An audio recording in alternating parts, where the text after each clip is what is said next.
Good evening, everyone. I'm going to call the meeting of the Shaftsbury Select Board to order. The board met beginning at 5 o'clock. We've been working on the town budget. We are not finished. We're working through. You'll have the opportunity to hear us work our way and hopefully approve the budget this evening. That's our goal. But right now, we're going to move into our regular meeting, and I would ask the board if anyone has a conflict of interest with anything that's on the agenda. No. Okay, then we have the minutes of December 30th to approve. I would ask for a motion to approve. So moved. Second. Does anyone, I noted that Margie did highlight under approval of minutes number 2, though it says the motion carried unanimously. This had to do with minutes for December 5th. But it's a 301 vote. Now, I'm assuming that somebody was absent and abstained on that vote. Is that Do the we meeting you remember left who to it go to was? the concert, the December 5th or the December 12th? Yeah, Was it? December 2nd was the concert. I think. Okay. No, I think everyone was here. So that would be 4-0. a 4-0, okay? The 2 paragraphs below that, Mitch Race mentioned that he had been absent and that Tim Scoggin had been present. I said, I think I mentioned that Tim had been present. Yes. I was here. Right, but yeah, I thought I wrote that you had mentioned he was not absent. I didn't mean to say you. Okay. Okay. Okay, so that's that, and then I have one other thing.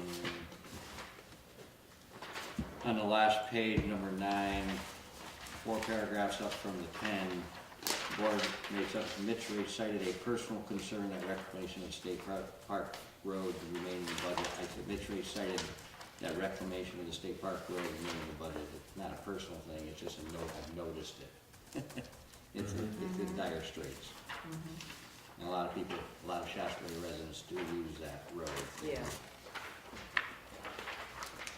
Only thing I had. I had a question, let's see, this was on the second page. And Ken, maybe you can help out with this. Motion to approve select board minutes for December 18th with changes to references to White Creek base improvements. I think the point that you were trying to make was that you wanted your references to be referenced in the minutes, and I'm not sure that this references them. Well, as So I wanted to- I remember, my concern was that corner up above Rollin Road. They had been moving. That I didn't want to get the road all replaned and resurfaced without making sure that was stabilized before we did it. Okay, so let's figure out a way to word that. So motion to approve select board members' minutes with Ken Harrington's concern noted Right, about the area, regarding, backsliding or settling in the, yes, bank above settling Rollin Road on area. White Creek Road, above Rollin Road. Yeah, Does that work? yeah. Sean, did you One get more that? time, yes, can you do that one more time? You didn't get No, it? if you could read that one more time. just Okay, to- well, I'm just scratching it down. Yeah. Let's see, with Ken Harrington's concern noted regarding the bank settling on White Creek Road above Rollin Road. Yeah. Does that work? Yep. Got it. Okay. And then just under number 5, conflict of interest, could you just add, there was no conflict of interest noted? Okay. And that was it for me. Anything else? Okay, all those in favor? Aye. Aye. Okay, thanks. You need to abstain. One abstention. Carl Foreman. Thank you, Carl. And we have warrants. Let's see, this is a retirement warrant. Beamers in the amount of $6,330.52. Do we have a motion to approve? So moved. Second. Any questions? All those in favor? Aye. Aye. Aye.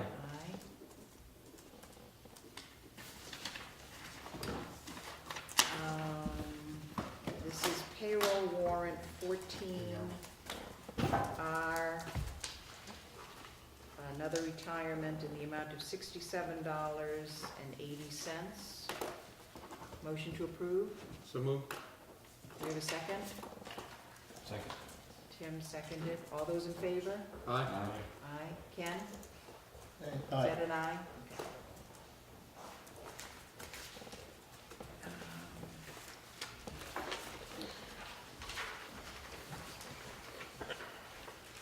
And we have check warrant number 20 in the amount of $129,636.07. Big items, really big items, and not surprising. The appropriation. Well, yeah, but I'm also looking at rock salt. 1, 2, 3, 4. Yeah, when we get to the other part of the I agenda. mean, I that's can give you almost the 10,000, year-to-dates. okay, it's almost $10,000 in salt. Yep.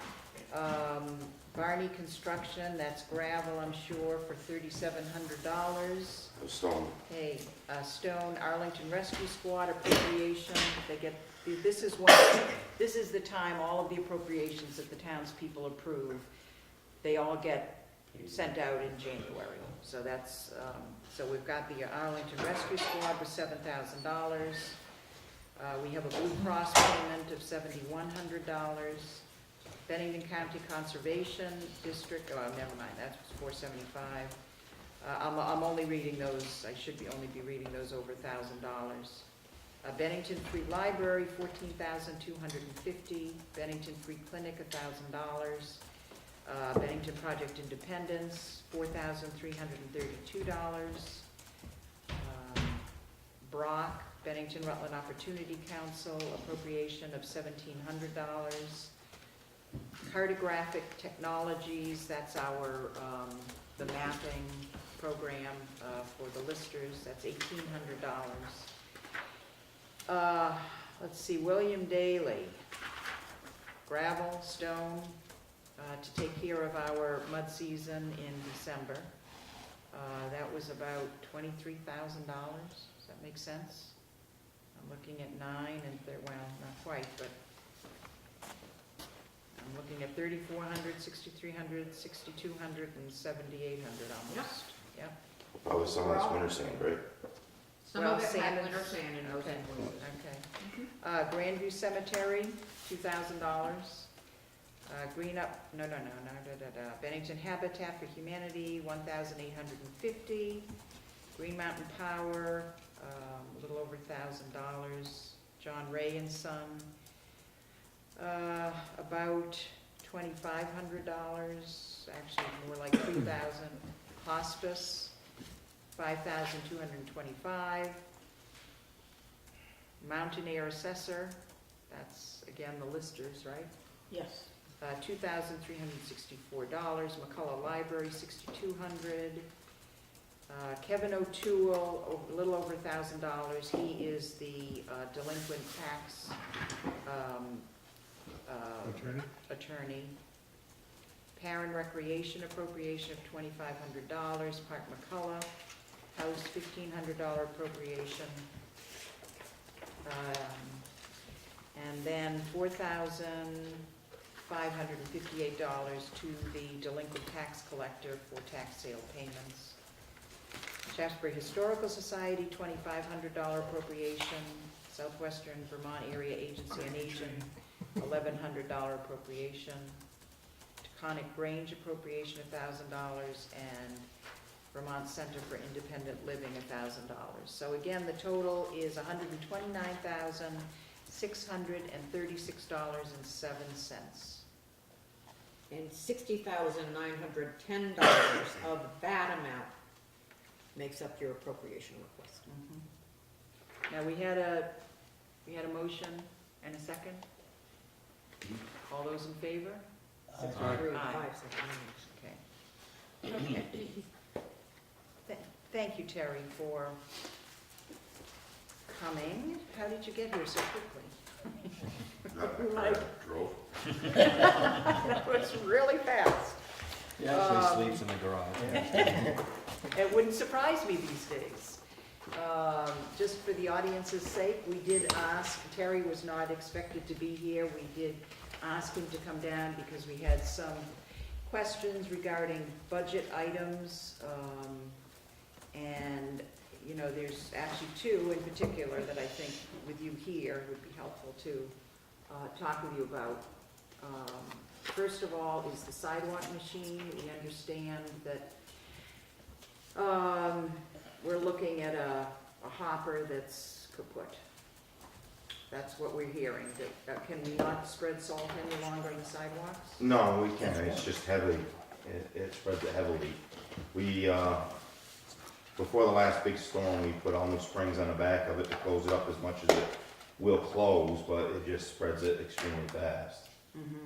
It's not one that you can shut down like the newer styles, where you can really slow them down. It spreads a lot of salt. We've actually had both storms, the tractors broke both times recently. Tractor itself Yeah, is. but, we can't stop during the storm, obviously, to repair it for Roy, so. Yeah. The sidewalks wait till we get done sanding or plowing or whatever we're doing to get back to repair it for him. And I hear he is not interested in operating the machine. Well, he's all right. Okay, He's back. good. Okay. He was just frustrated. It So broke the- 2 times in a row. Yeah, no kidding. So the tractor's been repaired. Yeah, he did it. He went out and did it the other day. And the salter is? Roy did? Yeah. Okay. So the salter is using probably way more salt than it needs to be using. Absolutely. Do you feel as though that's causing damage to the sidewalks? I guess I never thought about it until you mentioned it that time, and I guess it very well could. Kenny, you got any idea about that? Put too Well, much salt on concrete don't like cement? salt. It's I probably mean, that's making pretty it much, pockmark. it's, you know, look at a lot of the bridges. Yeah, right. Yeah, that's one of the reasons they put those signs that decrease salt use when Yeah, before well, you drive part of over a it, bridge. yeah. So one of the things that we were talking about in our work session, Terry, was, and I don't know, you probably have seen, Kenny had picked up a brochure on a, I don't know, it's not a metal hopper or pull behind. Yeah, I actually talked to Marky about that, and I didn't even mention it any further when I found out how much they were.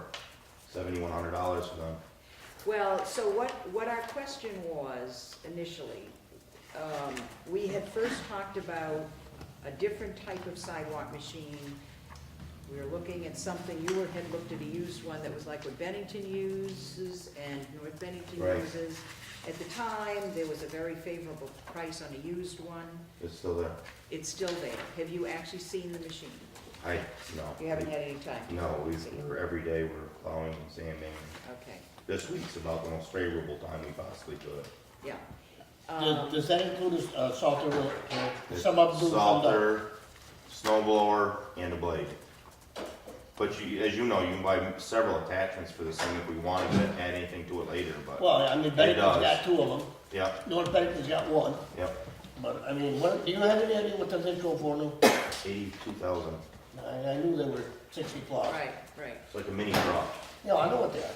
They're So- all-wheel drive, they're diesel engine articulated. It's an $80,000 machine, and we have a used one that's how old that we have a line on? 44 with a salter on it. What year? 4,400. 4,400 for an $80,000 machine that's how old? What was that, Mark, do you remember? 89, I think it was. But it's only got 460 hours, I believe, on it. Very minimal hours.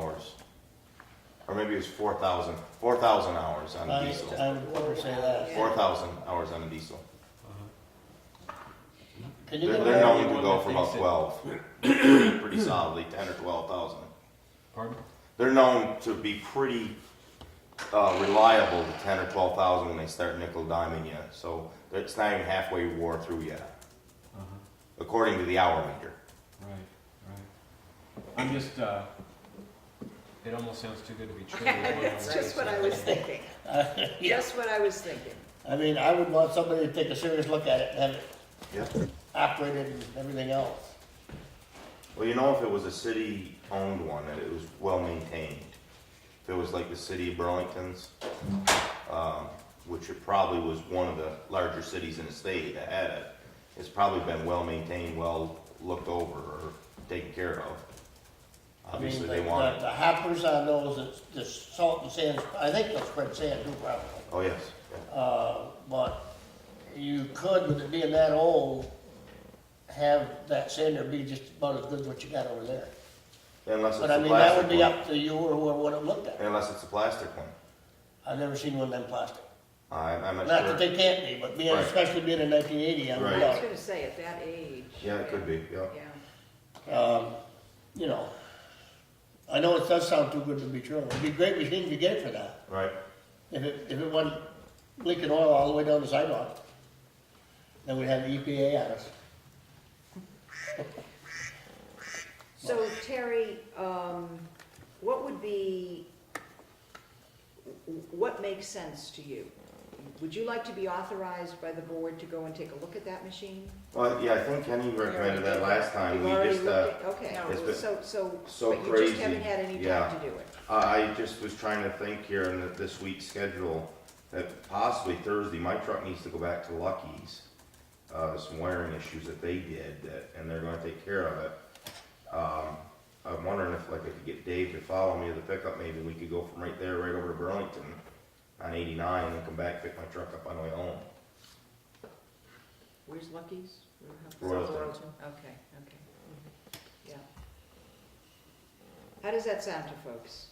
I mean, we're not gonna know I want, until, I we're want not gonna somebody know to take a until close look at that machine, until we because, see it. you know, for that kind of money, they're not selling it for that for no reason. Right, I agree. I agree. I mean, does that sort of tell, does your gut say anything about that? No, price? that's why I didn't really push the issue because it does sound too good to be true. Norm said he thought he stole his and it needed a lot of tinkering TLC when he bought his for 15,000. Have you spoken with the folks up there? Yes, and it's the gentleman we bought the big tandem through with all the special stuff on the big truck. Yeah. He said, Terry, I'm telling you, this is a steal. He said, you gotta look at this thing. So I don't know. He says, you come up, look at it, you won't go home without it.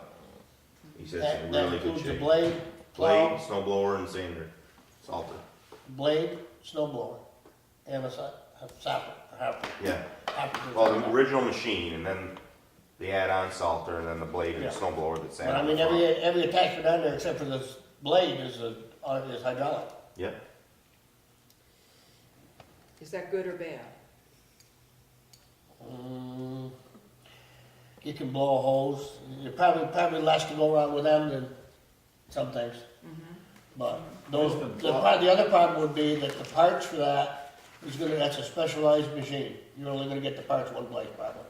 You're right, but also, I mean, you know it as well as I wish you'd add that part, that it is so much heavier duty, it'll probably last a lot longer than like our homeowner machine. No, I understand that, but by the same token, they cost more to fix too. When they Right, do it. right. Terry, are we better off to try something like that, you know, sort of an unknown, than to spend the $7,000 on a new plastic, tow-behind salter? Well, my worry about that, Karen, is that the tractor seems to be in decent shape, except for like the cab is all rotting badly because of the salt. I mean, Yeah, I saw that. it's very, very tender there. Yeah. And like we thought we were good to go, and both times we blowed bearings in the blower, both times we've been out. It's blown the bearings right out of the snow blower. Two different ones. I mean, I think there's only two more left, but I guess we replace them all and be done with it. But You keep them on hand? no, Henry has them right there. Well, yeah, he's got them right there. Yeah, but unfortunately, the last time he did it was Sunday morning. Yeah. would it be reasonable if they had a habit of going to keep some of them in this garage? Yeah, but for us, it's hard to keep a lot of things, cause it seems like every truck's got a different part on it. We try to keep the main hoses for the Yeah, hydraulics, for the Yeah. plows in stock, but we've got so limited space, how much extra do we keep on hand for? right, well, I all try I'm to saying, keep I- you know, everything we can like possibly hydraulic need in a hoses and hurry. bearings for like that, well, don't take that much room. No, you're right, but once again, it's inventory, we gotta spend Yeah, money no, up front, I and understand, but like I say, to keep a couple extra bearings for like when that went on the weekend, Okay, so Terry, you think, what you're telling us is that, it sounds as though although we're gonna burn through salt on the sidewalks this winter, that somehow we're gonna be able to limp along for the rest of this Yeah. budget year with that machine that we've got yeah, here. we'll get it through. And as a board, I think we need to figure out how much to put into this budget to apply towards whether it's a new hopper for this thing, or it's a used sidewalk machine. I don't know what's a reasonable figure. The only thing, We before you're have going nothing further to with do that right one, now. Kenny, yeah. I think that one might be a little too big to do, it'd be too long tailing that machine. You know what I mean? Well, they've got two of them pictured, there's a I didn't half see one. the smaller one. Yeah, there's, well, I just was worried that one we were looking at for 7100 might be too long for Roy to back up and, here's the other one. It fits on the 3-point hitch in the back. yeah. Yeah, that'd probably be a lot Were easier. we gonna, And how much is that one? There's a page, one page over there's a slip there. Because this would be potentially something we'd put in the budget, but the, bottom line is, I'm hearing now that the tractor is rusting away along with it. My only thought on these, Terry, is that they're basically all plastic, except for the moving parts. So there's not gonna be much. They're No, not gonna rust. Not this, I know, I was talking about the tractor. Yeah, oh I'm yeah, saying- That's exactly why I try the plastic sander on the truck this time, yeah. to get it to last longer than 7 years. Yeah, Now, has that got a chain in it, or is that an It auger? does have a chain. Got a chain? Yeah, I think you're looking at another set aside yeah, I think we into the actually, equipment fund. yeah, we had not budgeted anything in our reserve fund for equipment. This one's 3,000, right? Is that the one we're talking about? yeah. And I think, gang, we may be looking at line item 441. Yeah, that's a 6 cubic foot, so that's the one carried behind. How much was that one? $3,027. How much does the one you've got over there, Terry, hold? It looked to me like it must be close to a yard. I don't think so. Half a yard? Okay, Yeah, half. okay, you know what, we can't get into those nitty-gritty details about the size of it, guys. What we need to figure out is how much we have to put in the budget towards, we've got, we're gonna have Because we may have $5,000. a source of income. What the board has done is take out the equipment budget for the forklift. So it's time to sell it. Okay. What do you think we could, do you have any idea what we could get if we sold that piece of equipment? I don't without calling some of the used parts, what do you call it, cream, the brokers. I could call them and see what they, Alright, so we don't really have, that's gonna be, that'll just be Okay, miscellaneous. but right now, Okay. it looks like we have about $6,000 in an equipment reserve fund. But the 5,000 is for. Well, power truck. that's already taken out. He did? Well, no, it's not, but in my head, I'm already taking it out. In other words, he's got 5,000 here. Oh, coming For in one this year. budget, but 5,000 for this year. Yeah. So, I mean, if we put 5,000 in this budget towards the equipment reserve fund, that would give us around $11,000 towards a sidewalk machine. I don't know what else to do. Unless somebody else has some other ideas. Were you gonna have Terry go up and look at that one from Burlington? I think it's worth taking a look at. I because mean, you're certainly not gonna buy anything new for $11,000. I know we're not, but. you I mean, know, not even with what you have. I know that. Okay. What I'm trying to figure out is that can we limp along because, you know, we're gonna have two big items. We're gonna have a new, you know, start putting money towards a new fire truck again and the garage. And, you know, we were already looking at an increase in the tax rate and we're trying desperately to pinch pennies wherever we can, but, you know, if we have a sidewalk machine that's falling apart, we have to keep our sidewalks clear. So I don't know. I mean, we can put $10,000 in there into an equipment reserve fund towards sidewalk, but,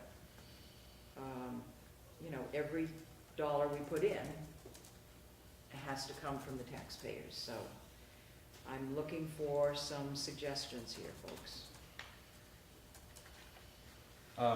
The too good to be true thing is around $5,000. 4,400. And if it is too good to be true, our fallback position is this plastic hopper, and you're saying we may need a new tractor?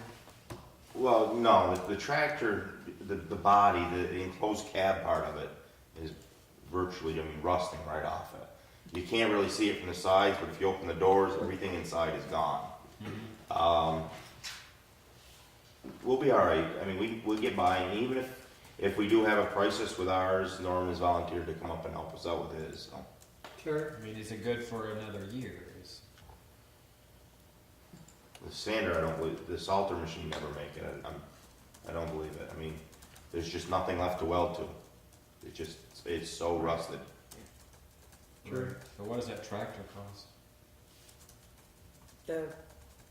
I'll bet that's at least a $20,000 The one that's rotting tractor, that away? little one, yeah. You mean to buy a new one? Well, we wouldn't buy new, we'd have to buy used. How many miles of sidewalk do we have? About. 2?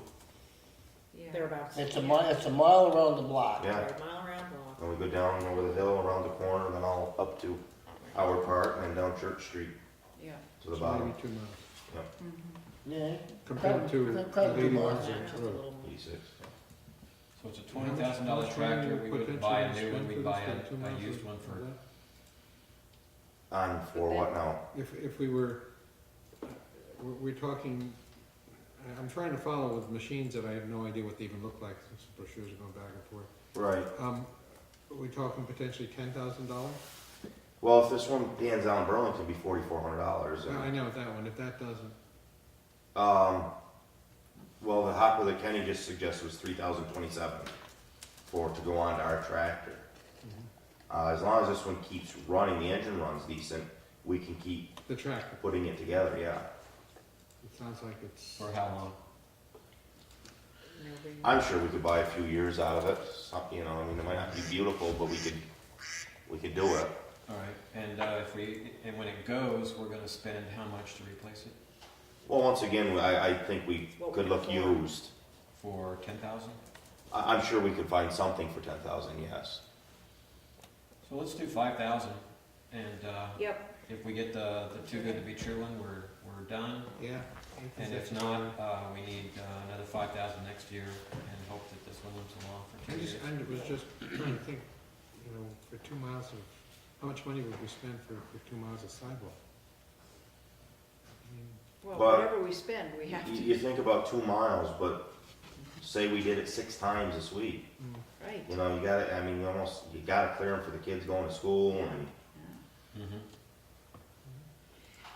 All right, Yeah, well, Karen and I agree. all the money we just saved is gone, Get back. Well, just to let you see how know. we're on the reserve fund, maybe So we'll we're putting take 5,000 off in the line fire. 441? Well, okay, we'll get there. All right, so I've put 5,000 in the equipment reserve fund, and Yep, that's what I did, if the voters approve it this time next year, you'll have $11,000 to work with. Mhm. So we're back just Now, over let's go 2 million back. again? Pardon? We're back just over 2 million again? Yep. So let's go back to, we also had some questions, Terry, about the 06.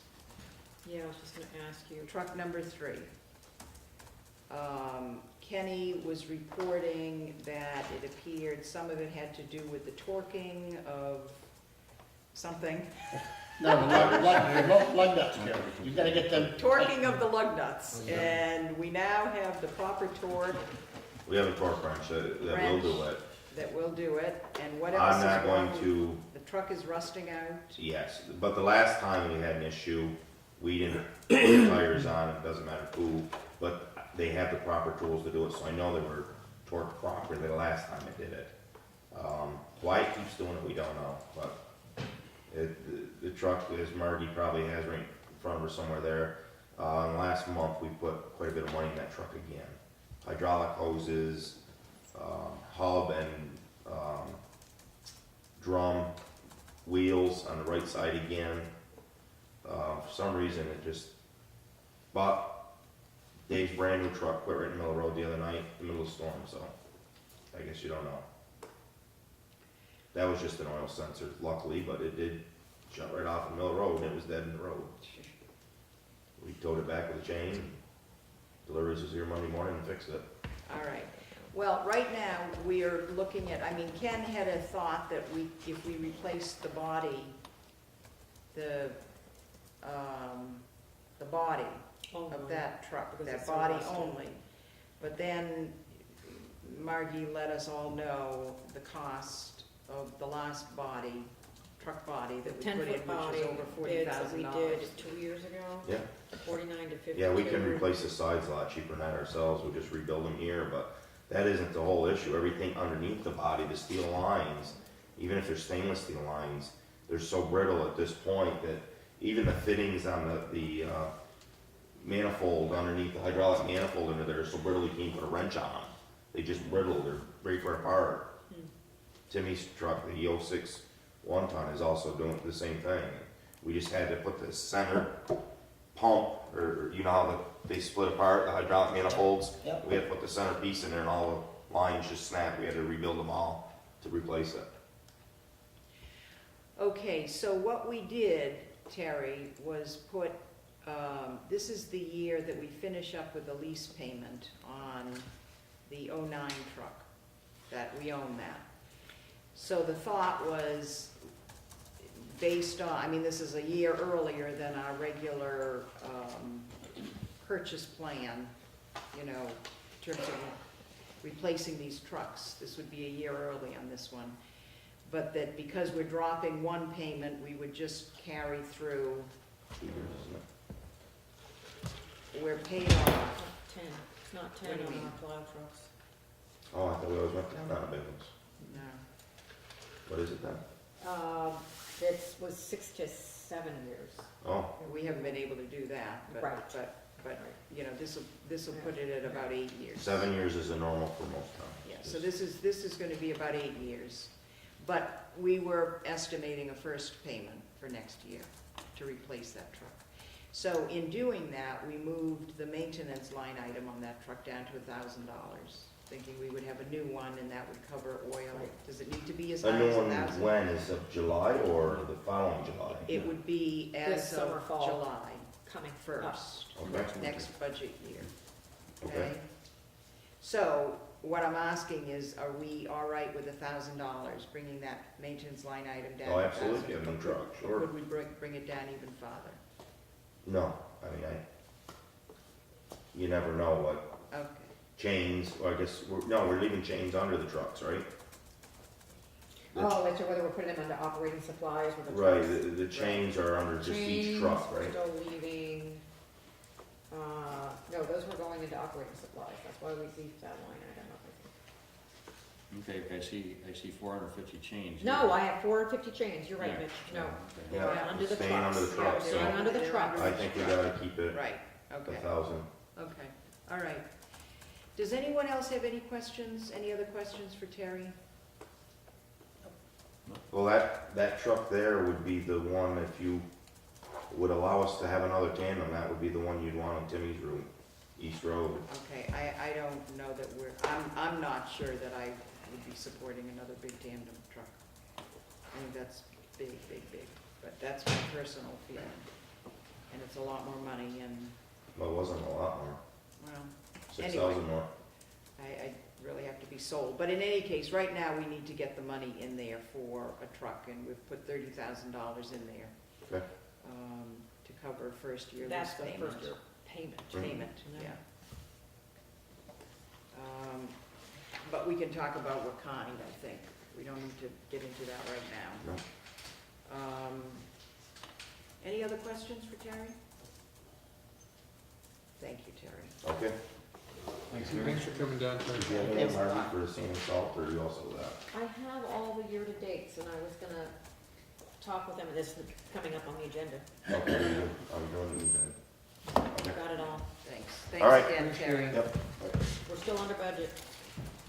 so far. So far is right. With winter, how many days into winter are we officially? About 2 weeks? 2 weeks, yeah. Yeah, Oh, 30, yeah. it's scary. It'll be a different year. 2 weeks. All right, so here, we're actually right on target with our budget discussion. So right now, having those questions answered by Terry and adding more to the budget, I think you can reduce the debt service, the set aside for the fire truck I think so. Okay. Take by five. 5. okay, so initially, we had put in, just for the benefit of the audience, anyone listening out there, we're talking about a reserve fund for the, a fire truck reserve fund. Now, the town, a number of years ago, had enough money in a reserve fund to purchase one fire truck outright. We then were on a lease purchase payment plan for a second truck. The idea at the time was, once we finished paying off that second truck, we would just continue to fund a reserve fund. The amount of money that we were setting aside was actually set aside in our debt service. That was a part of the budget. We stopped with the fire truck reserve fund. We did not go to the taxpayers and fund that reserve fund, because we were asking basically for the same amount of money to fund our lease payment. So the lease payment, the idea was that when the lease payments end, we'll go back to funding the reserve fund for about the same amount of money, and at the point in time when the lifespan of the fire truck is over, we'll have enough money in the reserve fund to again purchase another one. For some reason, we forgot it last year. We finished the payment a year ago, and if we had followed our original plan, last year's budget would have called for $40,000 or thereabouts going into the fire truck reserve fund. So we're gonna be a year behind, actually, in our original plan, purchase equipment plan. So what we have done, what we've done is added $40,000 in there. And honestly, the taxpayers, or, folks will see when this budget is Yes. approved, that between the fire truck, I hate talking about this without Kenny being at the table, but between the fire truck and the amount that we have agreed to reserve, ask the taxpayers to reserve for the garage reserve fund, that's basically the increase amount that we're looking for in taxes. That's really what's going to be driving the tax rate. So, in any case, right now, our bottom line total expenditures are $2,001,165. $2,001,165. That represents a 7.9% increase in total expenditures. Again, what is one of the big thing driving that are those two items I just mentioned. Now, we can drop that fire truck reserve down to, Not much more than Yeah, Here's- I wouldn't bring it much more. No, beyond the, 35,000. Joe yesterday talked about with Ken and with me, a 15-year replacement plan but we have the two engines in '06. Now, That's there's right. 7% a year inflation of selling price or purchase price of fire trucks. So we got one in 2013 for the price that we got two. Close to the price, we got two in 2006. Well, you know. So I we can mean, only do what we can do. We can only, I mean, we may have to stretch it out to a 20-year lifespan on a fire That's- truck that's right. at that cost. So, Are we all in agreement that, well, again, I'd like for Ken to, I'm not sure, I'd like for Ken to be here.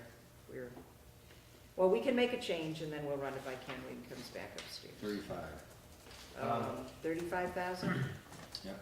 as If I opposed were to going to 40? take 5,000 off of one of those reserve funds, I'd take it off of one under it. Since we already missed a year on the fire truck. You take it out of the garage reserve fund?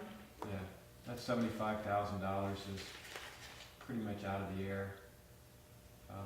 It's roughly what we would spend over 20 years, but that 20-year payment was not fixed. It ramped up and then ramped down. The first year of that 20 years, I think, was less than the peak. So our first year for the garage, if we had financed it, might have been 70,000. Well, no, actually, the first year for the garage, had we financed it, it would have been broken. Next year, we'd only be paying interest payment. That was gonna be about 26,000. The second year was gonna be 82,000. And it was, the average over the 20 years was gonna be 72,000. I'm very hesitant to take money out of the garage reserve fund. I'm Why? very hesitant, because we need a new garage. We know we need a new garage. But And we also presume that even with that amount of money being set aside over a period of 10 years, we're still not gonna have enough money for a garage. no, but even if you do it for 5 years and you're, you know, and the townspeople see that they've got $400,000 saved or $300,000 saved towards it, maybe the hit, they'll feel as though it's a, Okay, I've got an emergency, I gotta leave. Oh, I'm okay, sorry. sorry, Ken. okay, Ken, Okay. okay. Oh, well, Good luck. yeah. Well, okay. Are you gonna be able to come back? No, I don't think so tonight. Can I ask you, Ken, before you leave? Yeah. Because that means, you know, our plan was to vote this budget tonight. Yeah. And we're on camera, and this is a really important issue. Now, we had a budget session prior to the open session. We're looking at a budget of right around $2 million. You've gone line by line. We've all gone around this table and made our changes and our suggestions. Are you supporting that budget? I would say yes. Okay, that budget is going to represent an almost 3-cent increase on the tax rate. Okay? I don't see how we can do any different. I mean, it's, And the other piece I need to ask you, because it's being proposed right now, is rather than taking $5,000 away from the $40,000 we were setting aside for a fire truck, to continue to set the $40,000 aside and take $5,000 away from the $75,000 we were putting towards the garage reserve fund. Now, this was an issue that you were very concerned about. You thought we should be even taxing 4 or 5 cents in order to get that garage reserve fund up. So I just want to give you the opportunity to speak to whether you believe we should be taking anything out of that $75,000 appropriation request to the garage. well, when I asked for that, Karen, I was responding to what people that had voted against the garage Yeah, had asked me to put that on there. okay, and And- what is your feeling? Well, I think that if you put it on there, I think that let the people vote on it, and I would say leave the 75,000. So would you be supportive of reducing the fire truck appropriation from 40 to 35 and keeping the garage reserve fund at 75,000? I think I would have to say yes. And this is just because of the sidewalk machine. the 5,000 that we put in. Yeah, I mean, it's, you gotta have something to salt that sidewalk, and, Yep. and, Yeah, I mean, Mitch has seen that over there, there's no hope for that thing. yeah, Yeah, that's beyond hope. I would hope that we'd get that machine that Terry was talking about, but yeah, I find that yeah. I to be will, like finding the yeah, I know you gotta go. goose that laid the golden egg, you might say. Yeah.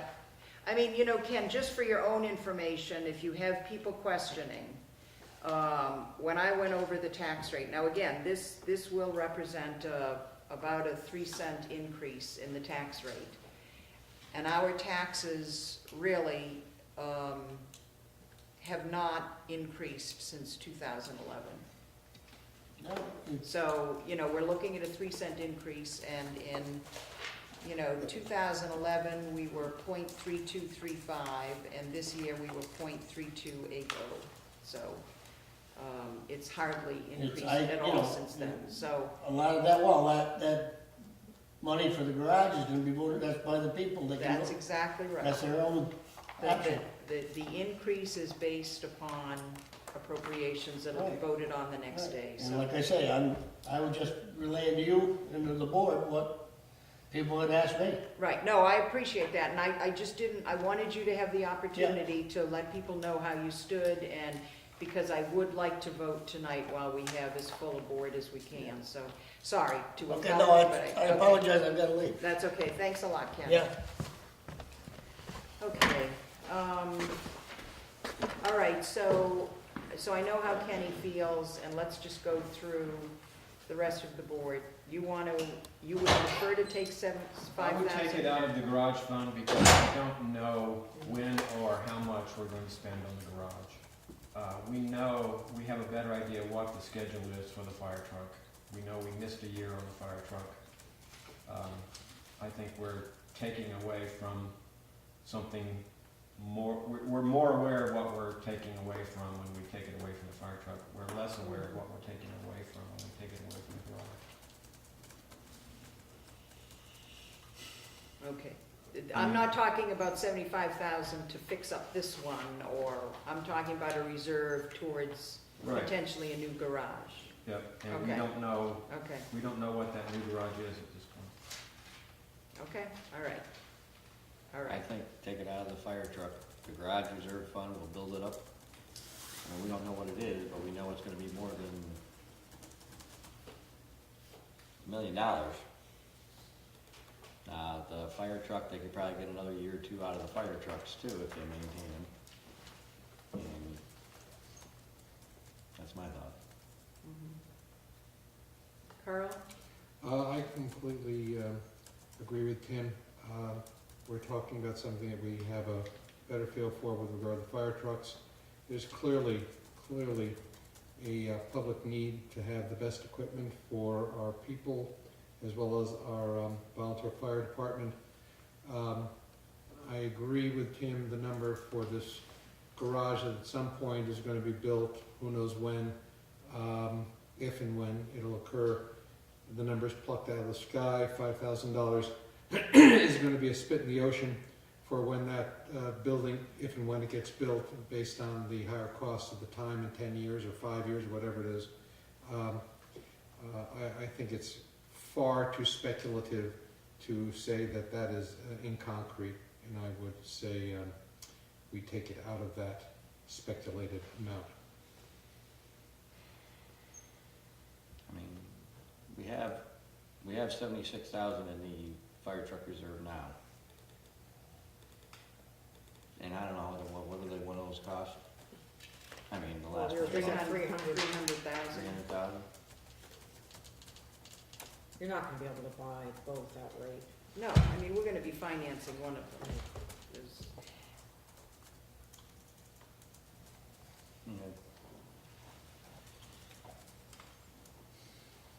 I go either way. 6 one, half dozen the other. Well, it is, honestly. I mean, ultimately, it's all gonna come out of the Shaftsbury residents. I mean, again, we've got people in the fire department who are physically able to sit there and tell us what they need, and be able to do the homework so that they can come back and tell us how we can help them. They've done that. We proposed a garage and told the public what we believe this town needed, and they said, no. We have to put money aside. How much it'll ultimately be at some point when is just too speculative. We don't know anything about Well, then, this Well, garage. I guess Let me finish, please. Okay. So, it seems to me, when we know we can be helpful to the town in a more immediate way, in a life-saving way, I say that takes precedent, especially as Tim pointed out, as you have too, Karen. We missed one last year. Missed the payment, yes. Yes, payment.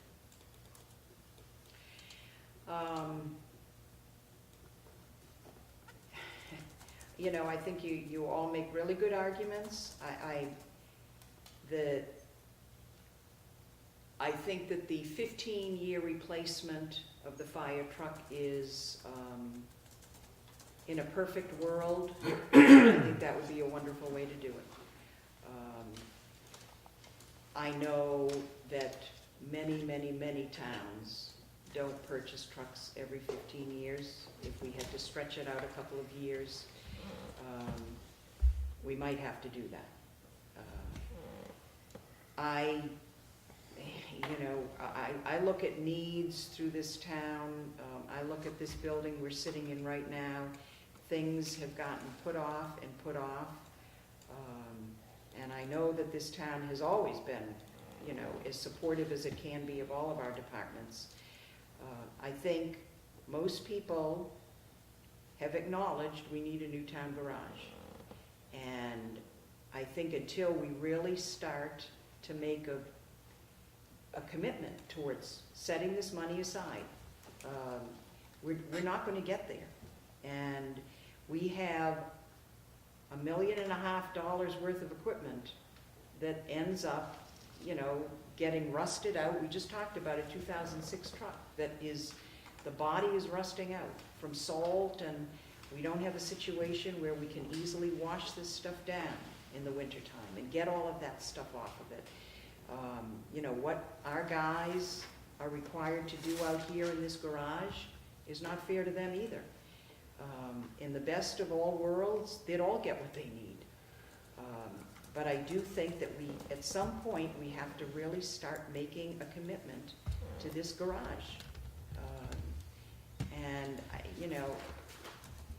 If I may.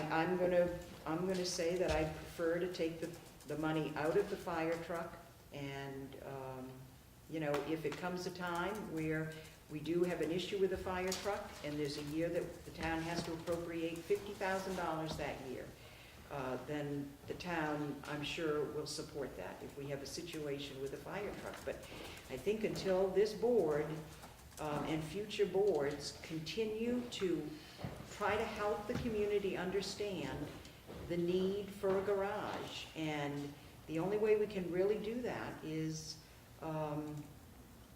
by making a statement with what we're setting aside. They've told us that they couldn't do it right now, and yet, Kenny had people coming to him and saying, we should have the money in hand, so start taxing us 4 or 5 cents a year to get the money. This is charging them less than 2 cents a year, but I think we have to start to do it. I look at a town like Wilmington, they had 3 votes on their town garage. What put it over the line in terms of success was them being able to go to the community after several years and say, you know what, now we're coming for $200,000 less because you've appropriated that amount over the last few years. So, if we're having to vote on this, if we can't do it by consensus, my vote would be to keep the $75,000 in there for the garage reserve, and put $35,000 in there towards the fire truck. If, I would agree with absolutely everything you just said, except that there is a difference in our apparent commitment between $70,000 and $75,000. I would say that we make the commitment, as you just said, we should, and I agree we should. I think to all appearances and to all reality, really, since we don't know what the garage is gonna cost, we make that commitment at 70,000, fully as much as we make that commitment at 75,000. And I agree with that. Then why don't- 70,000 is a lot of money. Then why don't we keep 75 in and put 40 in, keep them both in there? And let the community decide. Okay. Perhaps we should. If we cannot agree that one is more important than the other, then we keep them in there. I can't argue with that. Mitch? Other, Works for me. Ultimately, it's the townspeople who are voting. They'll decide. But they won't decide on that line item, though, will they? Yes, they will. They will decide, that is a line item? It's on the On the ballot. appropriation Australian ballot the next day. All right, so we'll keep All the reserve funds. all the reserve funds. So we'll keep the 40,000 in and the 75,000 in there. Mhm. All right, well, then we're still at the number that Ken was able to support. You wanna read those numbers again, Karen? What numbers The, were those, Marky? Your bottom The line original? expenses. Okay, Two. it was 2,200,165. $2,001,165. And the amount to be raised by taxes would be $1,420,231. 1,420,231.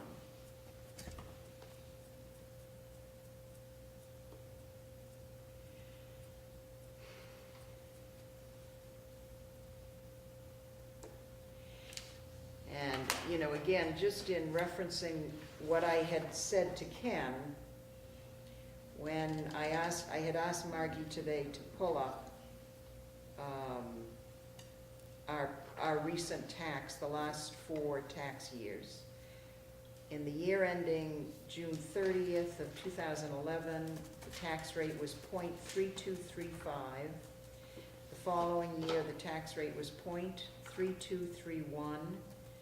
The following year, it was .3284. And in this current year, it's .3280.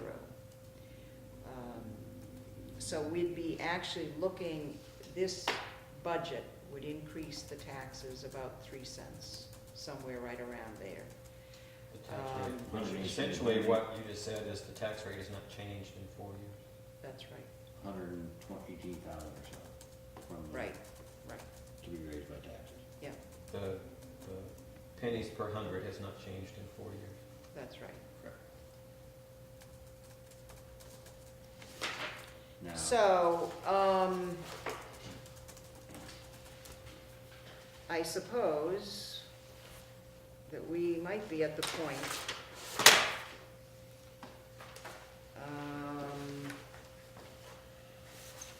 we could approve this budget at this point. Margie, are you comfortable? Yep. I don't think you can I don't know where we would, slice and dice anymore. I mean, yeah, it gets to the point where it's, I mean, to me, $30 here, $100 there, just, well, and we've done that.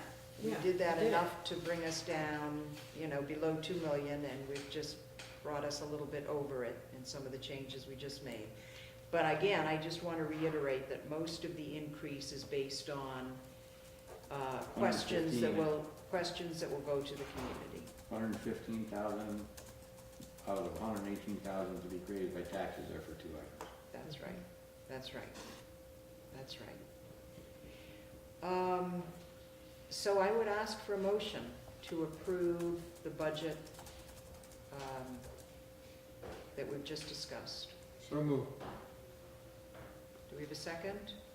Are we gonna put numbers on that? Well, I will put them again. That would be a motion to approve total expenditures in the fiscal year 15 budget in the amount of $2,001,165. That compares to a budget in this current year of $1,854,628. 628. 628. And the percent increase The is? percentage increase in the total budget with appropriations is 7.9%. The amount to be raised in taxes would be $1,420,231. Second the motion. Okay. Any One point of discussion I would just like to say, Yes. reiterate for the written record that Kent Harrington is not here because of an emergency that just occurred, but that before he left, all aspects of this budget, including these final numbers, were explained to him, and he said he supported it. Thank you, Jim. Any other observations or comments? Yes, and I appreciate that. I wanted to be sure that Ken was he's been very much a part of this budget process. And we again met for 2 hours prior to our regular board meeting, at which we went over all of the numbers. And the board was in consensus on all of the changes, including Ken, who I know feels badly he can't be here right now to give a formal vote, but he did say that he supported this budget before he left, so. So, all those in favor? Aye. Aye. Okay, thank you very much. Is that 5-0? 4-0. It's a 4-0. 4-0, and, yeah, in terms of the formal vote. But the minutes, Sean, the minutes should reflect that Ken had the opportunity to voice his support for the budget as was just voted prior to him having to leave for an emergency. Would you do another control save? Just to make Yes, sure you put it yes, yep. Yep. Mitch, are you saving yours too? Yep. Okay. All right, thank you, everybody. That's Thank you, Karen.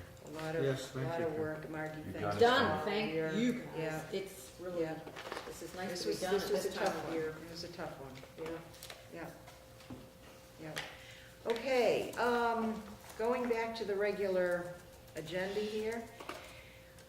Margie was putting together our year-to-date numbers. We're at a point in time historically in the year where we really try to keep close tabs on our winter budget. This is, this is when we either can end up with a surplus at the end of the year or we blow the budget And we're gonna have to if we're not keeping close continue tabs to on watch this. very carefully. Yeah, So I can review those again. These are even more updated, okay. more up to date than yesterday. So we have a winter sand budget of $50,000. And our year-to-date expense is, call it 28,000. Wow. 28. 28,000. Now, Margie, did that include the items on the Yes. warrants Yes. tonight? Okay. Including tonight's warrants. Okay. And anything outstanding that you haven't seen yet. Now, gravel, we have a $65,000 budget, and our year-to-date is approximately $49,208. Are you reading from a document that was in the Dropbox? This was just thrown together by our bookkeeper. She just put this together about 5 o'clock today. Okay. Now, you had some hand notes. Yeah, on I this. did. Is it a different? It's But just, that- but no, that's it's more in the accurate? same, this is more accurate. Those are. These are more accurate. Okay, so, because this lists higher numbers, so salt is 28,000 versus this is Well, wait a minute. 33. No, sand is 28,000. Excuse me, sand. Sand is 28,000. Okay. Okay, because this was showing it at 33.4. And gravel is at, You said 49 something? she's got $49,208. We had some mispostings. She's Okay, having to okay. do some journal I get entries, it, Karen. okay, got it, got it. Salt is a total year-to-date of 17,067 And what was budgeted? in our budget amount. I have to go to- 37,800. 37,800. So the only one we're really closing in on is a gravel budget for $16,000. We're pretty high on the others. We're pretty too, though. high, We're yeah. over 50% and we're Yeah, 2 weeks into the season. An erratic season. Yeah. Yeah. I mean, it looks, And we I could have won't a horrible know, mud season based on the kind of freeze and thaws we've been having. the impact on the overtime budget will be updated next payroll. Okay. And that will come to you the next meeting. We'll have the more up-to-date overtime. Okay. Yeah, I mean, they were out on Well, they were out on New Year's holidays, New Year's Day. as well, Yeah. so that's double time and a half. Yep, yep, yep. Now, Margie, just in, speaking of the overtime, obviously it has to be used when it has to be used. But we had had a system that seemed to be working, I thought, fairly well when, if storms are predicted and we've got good weather and the guys are able to maybe take a few hours off and, really trying to find a way to, Stretch this out between Stretch. now and, absolutely. well, this is what we've got for the remainder of the year. Exactly. So compensatory time to be taken. Well, not We're really. not there no, yet. No. That, Not- the policy of the board was that we are not going to be authorizing comp time. No. It would be that, if we know Tuesday is gonna be a miserable day and Monday is fine, that the guys get sent home midday on Monday, for instance. They just have the day off. And then we know that they're gonna be coming in for overtime, that may last, and it won't be overtime. Do you understand what I'm saying? I'm thinking ahead. It seems to be that we're getting these warm spells over the course of a weekend. Yeah. And so we've got to come up with an agreement with the crew, how we're gonna handle that. I mean, And when do you start bringing people out to put gravel down on a weekend day? I mean, it's, so I need to wrestle over that one with the guys, or certainly the foreman. Oh, absolutely. I mean, we have to So- be very, very careful of this overtime budget. Oh, yeah, And, unless a road is closed, we're threatening, it's threatening to close a road. That's gonna Well, warrant, I think, somebody I've been coming through out. mud but seasons where we Closed were roads. closed Yeah, for a yeah. third of a mile. yeah. I mean, I know You know? people, I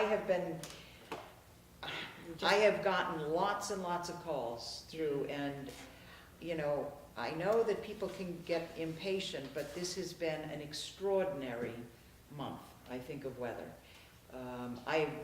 The amount of thawing that we saw in a 3-day period of time, The fluctuation of temperature. and, there's a point at which people have an expectation that the roads, that you're not gonna have ruts in the road, but when you have a 60-degree and you can't put a grader over the road because it's gonna make it even worse, and then Towing the grid next off. day, it's 15 degrees and the ruts have frozen that way and people are screaming and, I mean, there's just so much you can do and, but I know that at one point with, and I will tell the viewers this, when we had that thaw and we had the freeze, the guys were running all over town with, I think, he said within 2 days, they put 600 ton of stone, and we've just seen it in the warrants. And they do the best they can to try to get it and spread it sometimes with a loader, just pushing it with the loader to figure out a way to get it into some of the ruts. But the roads are a challenge, and I think they're going to continue to be a challenge this year. And we could have one horrible mud season. Hopefully, when this all is said and done, we'll have a gradual thaw. But you know, we've been lucky over the last few years in the spring, and it'd be nice to think we would be this year, but I don't know. Well, if we get deluges like we did, that was unnerving, because that set us up for flooding. Yeah. Such frozen ground, we had sheet flows, and that's how Irene wreaked havoc. Yeah. Well, did you see the paper this morning down in From Powell? north for Powell, and that Yeah. makes sense. So we ended up having Yeah. issues in places the crew never would have fought, especially Right. White Creek, Yeah. certain location there, and then to have a log hit the culvert on Cider Mill and jam that. Yeah. So that topped. So that was another Irene weak spot. Mm-hmm. Um, Well, it is challenging, and that's not to say folks don't call in, because you should call in when your roads are problematic. Get in touch with Margie, get in touch with the select board. We'll pass it along to the road foreman. I just hope that people can be patient, again, with the kind of extraordinary weather that we've been having. Okay, so moving along to, Margie, you have preparation of warning. We have to look at what is going to be going on our town meeting warning. Obviously, we've got the budget, we've got our ballots, line items for appropriations. I have a draft or two here to send down. Carl, if you and I could share from it. I think you need discussions on, we've got a couple of big items on the second page. The first page of the warning is basically the same every year. The format doesn't change, where you announce the where, when, and how you can vote. And then we have the traditional request for the reports of town officers and those town officials that are receiving a so-called stipend or an amount that's established annually by the voters are encapsulated in item 2 on page 1. So that's where your stipends, your annual stipend, and then $16,000 for the treasurer and the town clerk. So there's been no change requested from any of the boards to increase their hourly rate for the auditors, the constables, or the listers. Margie, one question. We had an issue arise on the collection of taxes. I know this question had come up. Some folks, years ago, apparently, it was allowed, the postmark date was acknowledged by the previous treasurer as appropriate receipt, appropriate notification of when it was sent her. I'm not making much sense So we right should now, have but an item I'm to just address that. thinking that we want to be sure that this reflects, I think Bill wanted this to somehow reflect due in hand. It is not the postmark date. I know that that had been stamped on the tax bill, postmark not accepted, but if we can just be sure that it's very clear in this warning. All right, so we have to check language on number 4. Yes, exactly, and I would run that by Bill. Yeah, he's working on, we don't have a tax collection or a tax due date yet. We're trying to coordinate with North Bennington, and they haven't set their date yet. Okay. Number 7 would be a fill in the blank. That's gonna be the amount that we raised in taxes, Yeah, the budget that you just adopted. yeah. Now, the substantive articles are gonna be on the second page, and I tell you, this is just draft language. First, we have the issue about how we're gonna go about addressing the fact that, in 1980, it was either 1986 or 1987 that we actually voted to be a rural town for the purposes of adopting zoning bylaws. And if we, under routine adoption in the statutes, rural towns adopt by Australian ballot vote all amendments to the existing zoning bylaw. And that was the language of an article that was adopted in 1985. We had some institutional amnesia, probably due Some more? to the transition in town administrators in '09, and perhaps because of the zoning administrator transitions. Multiple. But this board has taken action to adopt several zoning amendments since 2009, none of which were actually adopted by Australian ballot, which was the method designated in 1985. So the town attorney has recommended that. We have two discussions we could have.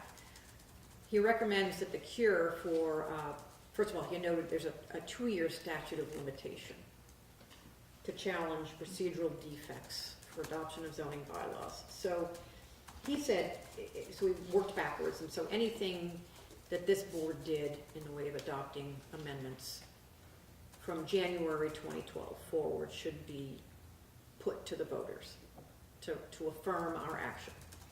So that's the route I've taken.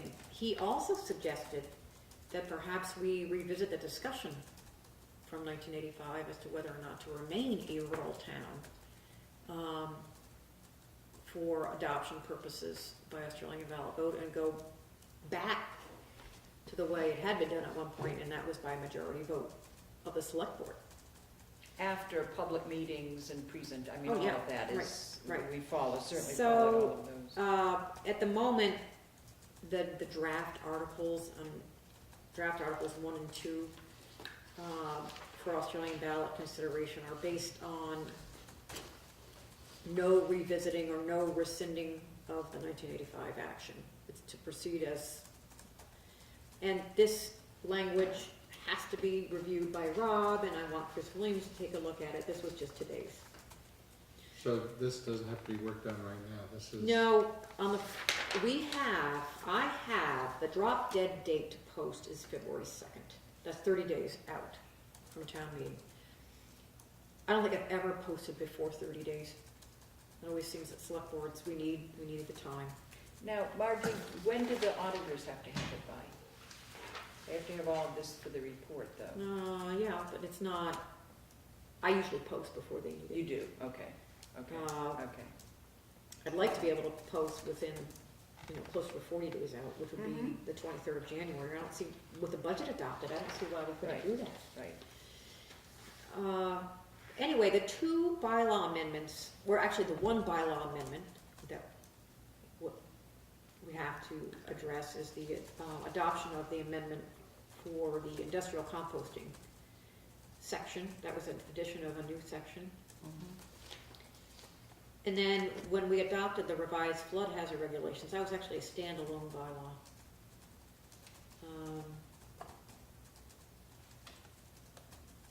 Unless Rob wants to treat that as an amendment, I have to, it'll be either way. So it's up to you folks to figure out if this is the direction you want to go in. And then I did a placeholder for number 3. I don't know if or how many articles we'll have to address the constables. And if there's going to be any other petition, Might come forward, we don't know. maybe another petition that comes forward. And then the last half of the warning would be your transfers to reserve fund and your community appropriation requests. So that's the draft format so far. Will you be sending copies of that to us? Yeah. I just don't know how much of a discussion you wanna have on any of What's this. the term that goes in quotes if it's not rural town? What would we, what were we Urban, before would that? be urban. It's under the definitions in the state. Shaftsbury we was a were- rural town did until you- 1980. We were called an urban town, or? Now we're called, in 1980, we were called an urban town. And then we went back, We went back and forth. For the So we're purpose now of a rural town voting, again? for, since 85, she said. no, Okay. no, 87 was when. 87, this is an was when we 87 ballot, voted right? this. This is the 87 ballot. Yeah, 87. yeah. It was a special meeting, August 11th, 1987. Do we have any idea what defines an urban versus a rural? Well, I found it in Is the definitions population today. I or- went over, yes, It's you population. can be a rural town with populations between 2,500 and 5,000. You could be a Or rural, So we actually could remain a rural town. right. And what is the benefit to being rural versus urban? Or is it just, It's, I think, and I've seen it in so many other towns, that the larger you get, the more involved your zoning bylaws become.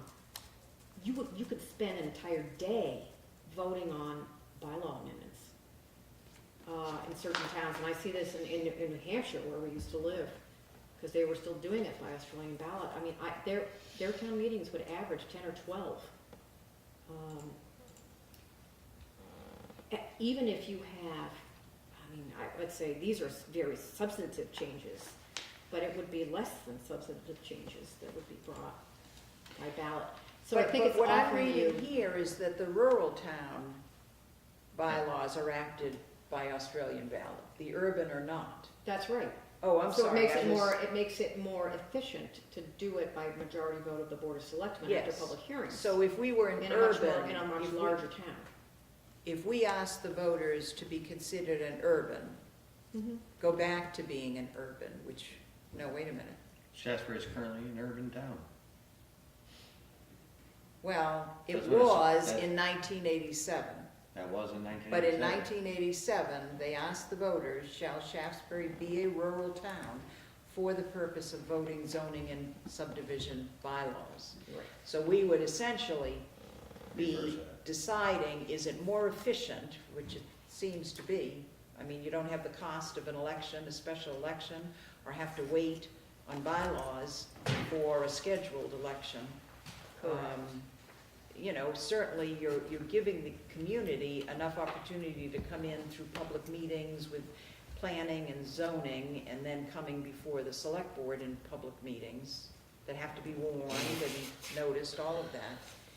But it would appear to be more efficient have the legislative body be able to approve these things with the input of the community, rather than having to pay for elections on, frankly, a lot of times, things that they may not have any idea what they're voting on. But, we've had 2 zoning changes in 2 years, is what this seems to imply. Well, since 2008 was the first zoning change that was not voted on. Right.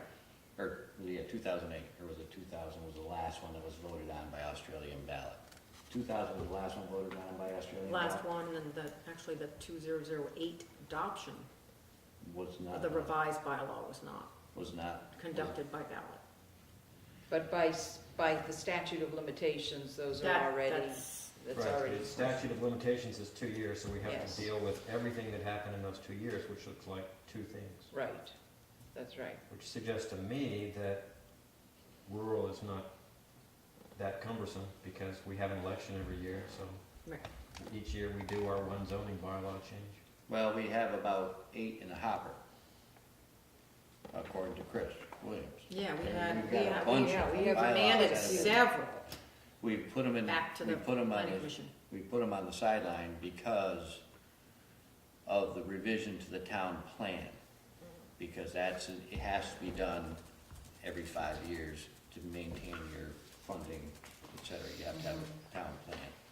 So the revisions of that have taken up most of this year, or most of last year, since the spring, right on through. I think there's drafts out there now, right? Well, the open space subdivision amendment was sent back it's pending legal consultation, the adaptive reuse of Yeah, hotel yeah. properties Yep, we had all was of those. returned. We had several. Yeah, there's a number that are waiting for final legal rulings. And what ends up happening, what potentially can end up happening, is that the planning commission puts a lot of work into this. They warn everything according to statute. It comes before the select board. We do what we have to do in terms of public meetings, and then the information's all out there, and then you're waiting for, you'd potentially be waiting then for whether it's a November vote or a March vote. And it just kind of gets held. And And what then happens is- I would see you having to then go out and kind of re-educate everybody And for the basically, issue at hand. what's the need of the planning commission at that point? Because if all the bodies, all the people on the planning commission and the select board have gone through the process, public meetings, answered questions, debated the issue, and it goes to the town, and they say no. Or they, they just don't agree with it, or they don't understand it, they don't, they haven't sat in the meetings where it's been discussed. They have no idea of all the different angles that it's been spoken about, but they just know we aren't gonna vote for that, because that's a bylaw, we don't want it. And, it just, it kind of puts the planning commission in a bind. What are they really doing? Why do they spend months trying to word these in such a way that it is a true bylaw, that it doesn't take sides, it's just trying to make the town better than what it is. Yeah, it's,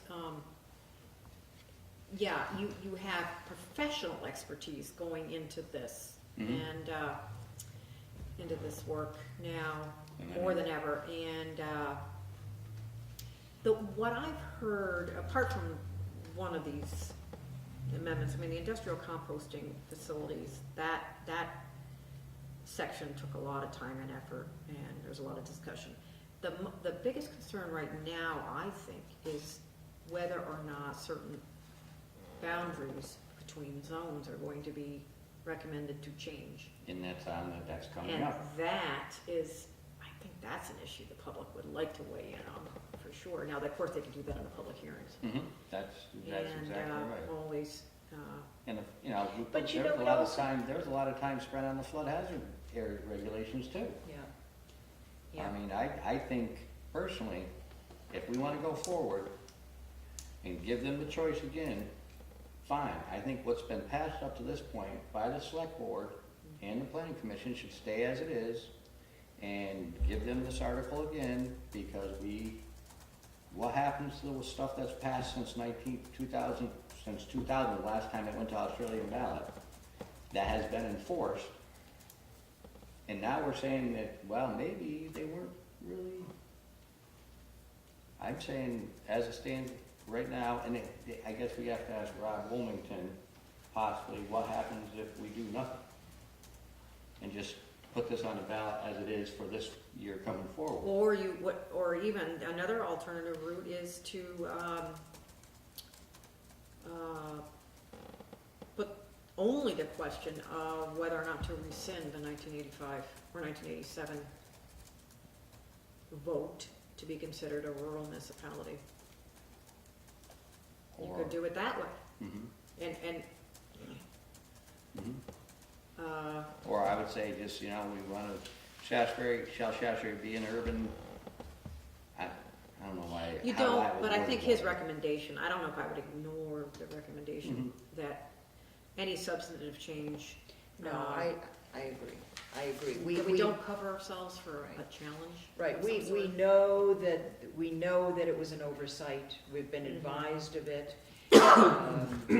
And we have a couple of bylaws that, the clock doesn't run out until the summer. So, we are still within that period of time where I think we need to make it right and do it based on what the community had asked for at the time. But I would agree that,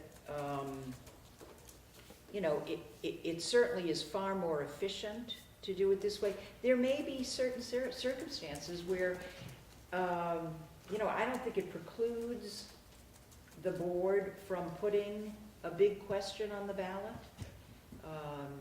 And when you're talking about boundary lines. Yeah, I know, I was just That's- thinking the that's a- same that's a thing. very You could big still one. elect, I mean, even if you Yes. were adopting by majority Yes. vote, Yes.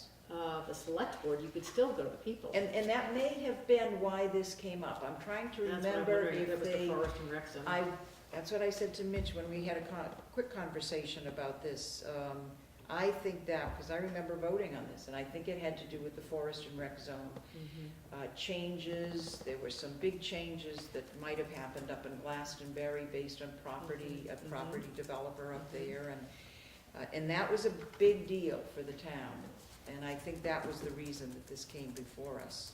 I mean, you could, I mean, we can craft language that we think would serve the public interest. I mean, it might be that it's most efficient to go back to majority vote of the select board, but in the language in the article, you could say, except for proposed zoning boundary changes. I'm wondering if a hybrid article like that is something we could do.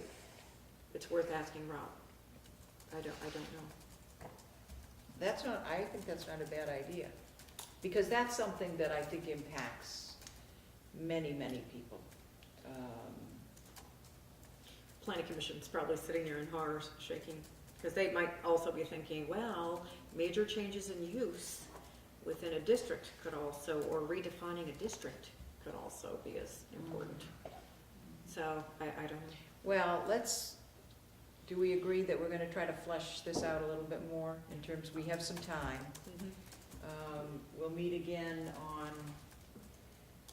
what is today?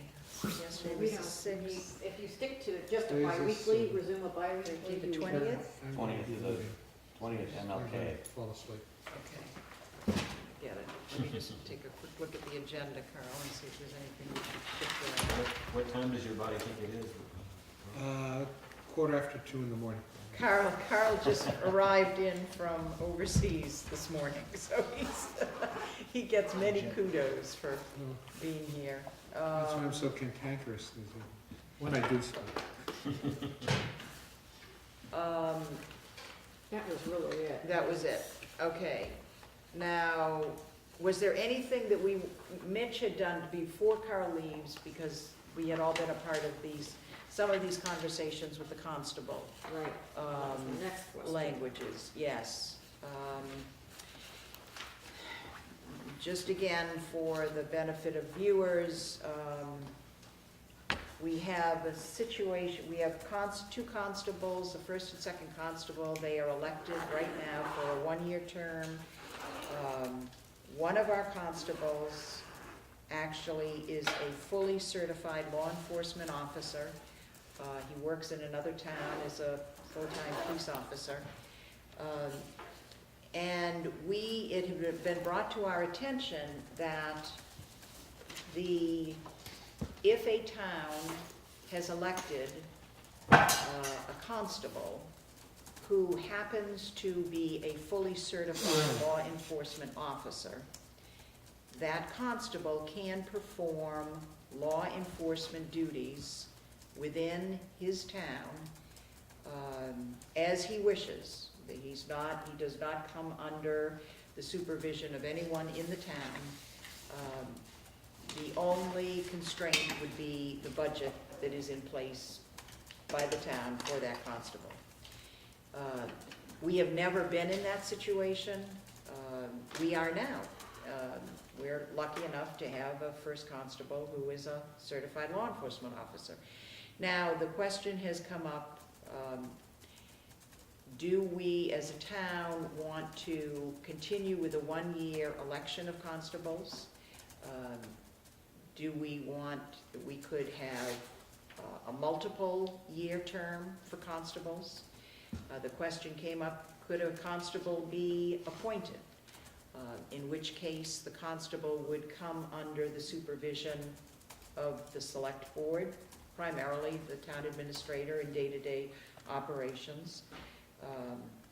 We have looked into the budget that would be required for such a position. Mitch Race has been very involved in the issue, trying to clarify some of the issues involved and bring to the board table some of the information that he's gotten from his research. We've had our first and second constables in here speaking with us. Right now, we have a constable budget of $200. We have a sheriff's contract with the Bennington County Sheriffs. And the board has discussed putting the question to the community as to whether they would want to continue to elect their constable. Perhaps if they do, rather than appointing, would they want that to be for a multi-year term? And also, without the community voting to not allow a fully certified law enforcement constable from performing full law enforcement duties within the town. The townspeople would have to actually take that power away from the constable, because if he's elected and he has that certification, if he happened to have a budget big enough, he could do any law enforcement in the town that he wanted to do, with no supervision from the select board. So, Mitch, do you want to speak a little bit to your research? And I know that you have some language that that the board had asked you to try to put together as possibilities. And I basically, I thought it might be a good idea to just leave everything as it is, but there are a couple articles that I did pen per VSA statutes.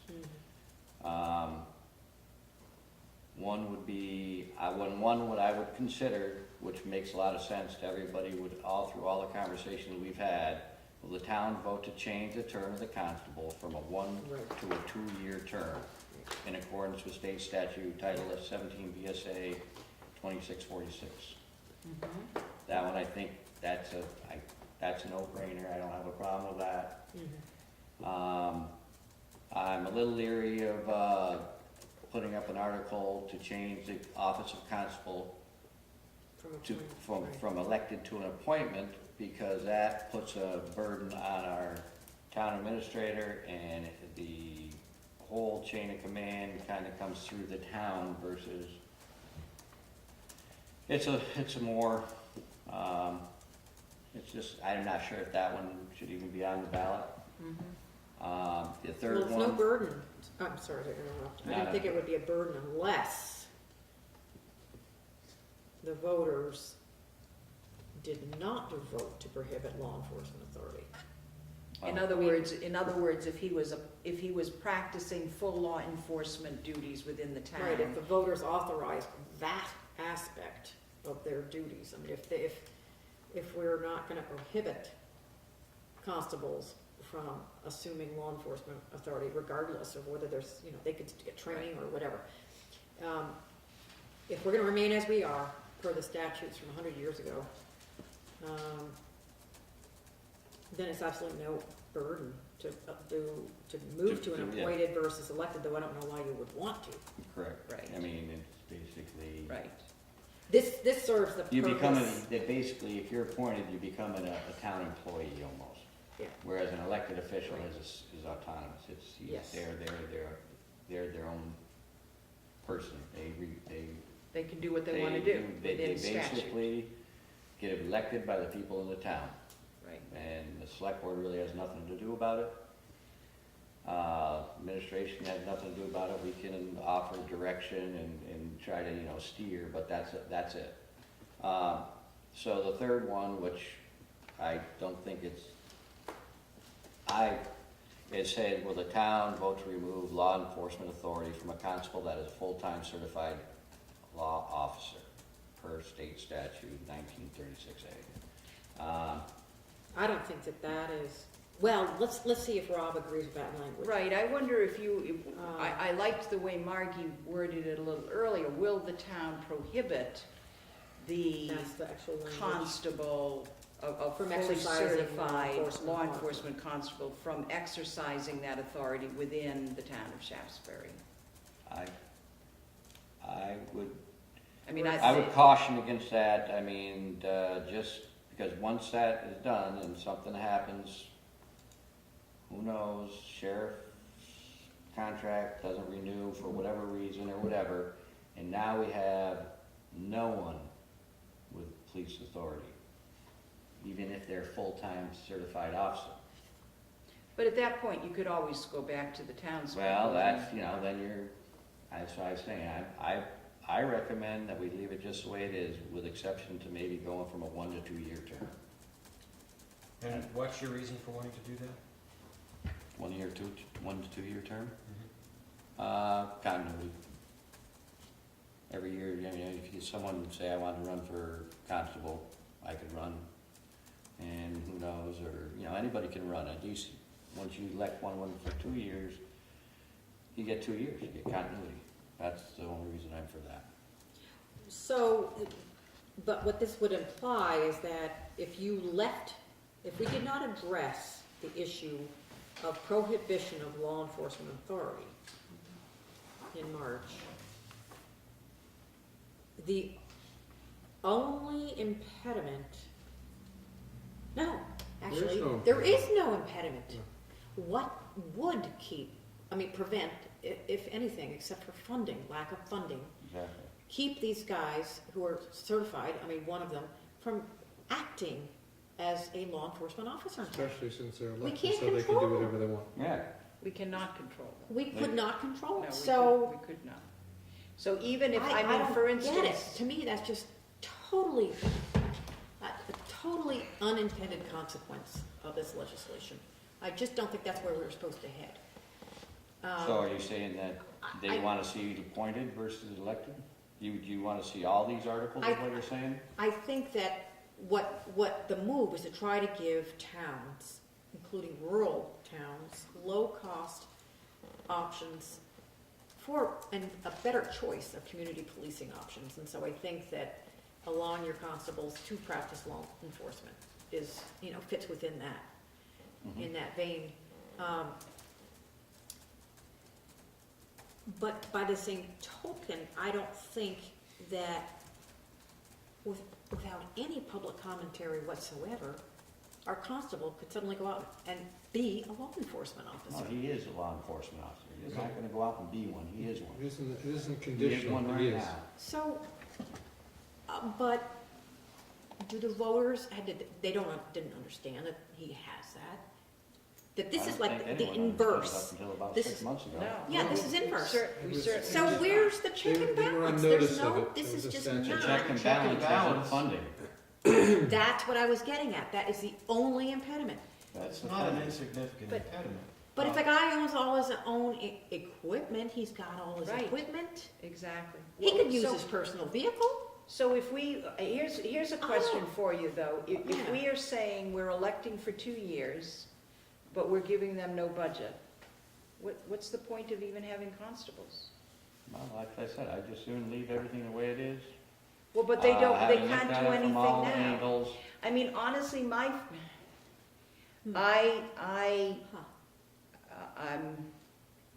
I would like to have constables that can do that and have the budget to do what constables traditionally have done. like, traditionally, they were the police. No, Yes, the state police laws, bylaws for the state police were developed from rules for constables. In 1967 or when they started the state police, Vermont State Police. But we So, want them to be able to enforce civil ordinances. I mean, they You can do know, that now. that's They can what do I, that now. well, but we Yes. don't, but they don't, but we don't have even enough of a budget for them to do that. In terms of, going to judicial court Yeah, if we we don't- chose. I mean, we still have this whole issue, frankly, with They can't animal issue tickets control, right now, with that's right. trying to figure out how can we enforce our dog license tickets. And we used to use the constables have not been willing to do it in recent years. There's been all of this Has confusion anyone around. asked this constable to enforce dog? We haven't, because we don't have enough of a budget.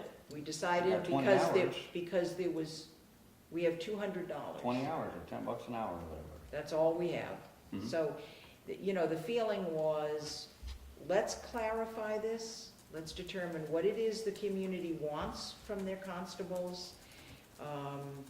And, you know, frankly, I think the time is right to ask them the question. Do you want your constable to be able to perform full law enforcement duties unsupervised? It's basically unsupervised. They would have complete control as a certified law enforcement officer within the town of Shaftsbury. And frankly, he has it right now. One of our constables has it right now.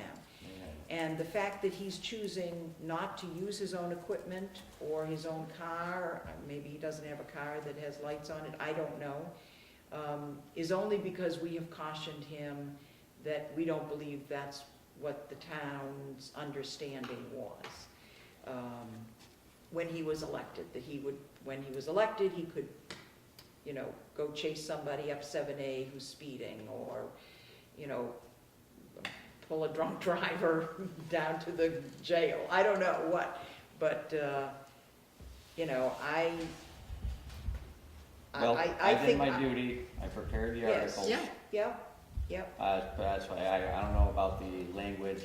You can write the language to steer any way you want. Yeah, you I can, caution against steering it one way or the other, yep. and I would be prepared for Well, I think, unintended consequences. definitely, Yeah, anytime you pass legislation, it's- that's, you get it. That's all I'm saying. That's true. What problem do we feel we have to fix?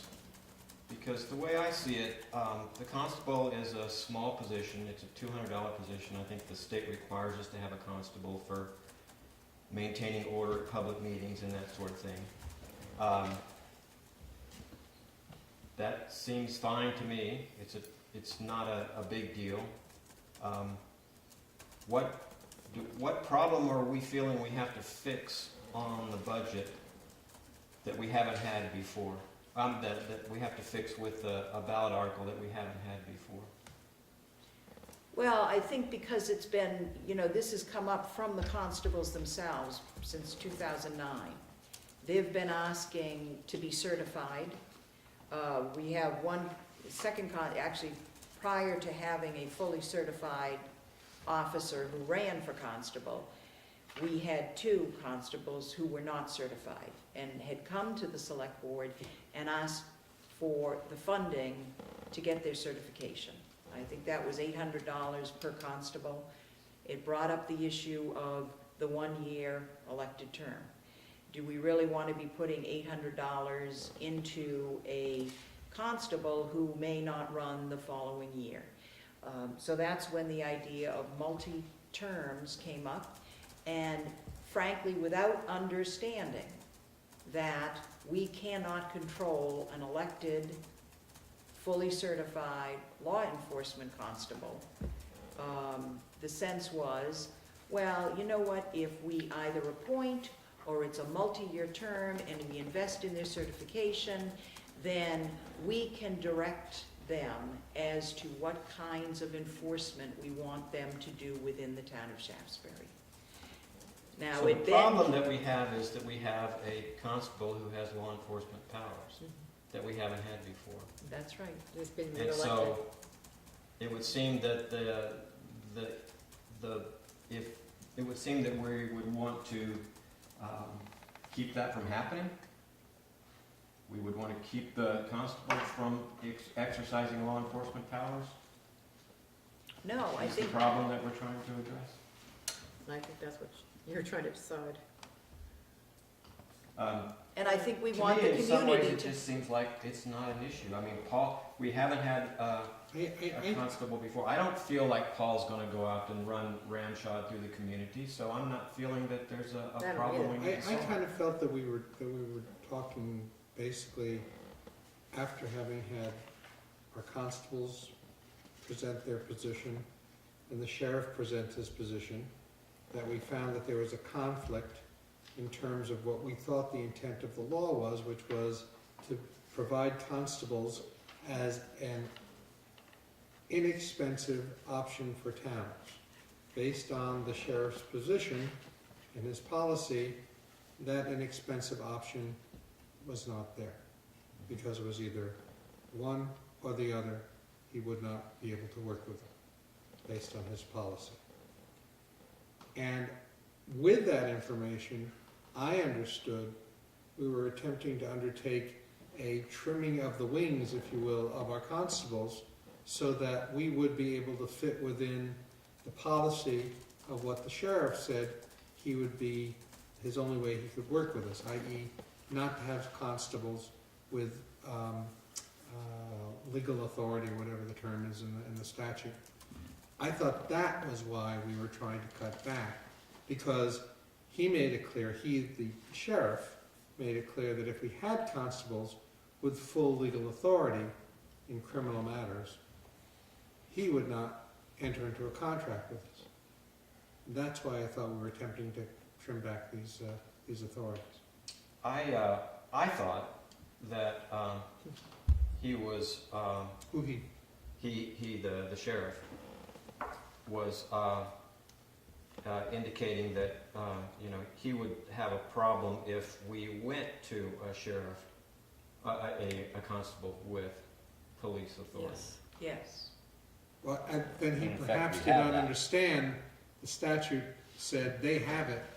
Right. Yeah, I don't Period. think he had I don't think he understood interpreted the that problem. statute that, But- at all. My opinion is that if we have a constable with police authority, we have that. He's got a $200 budget.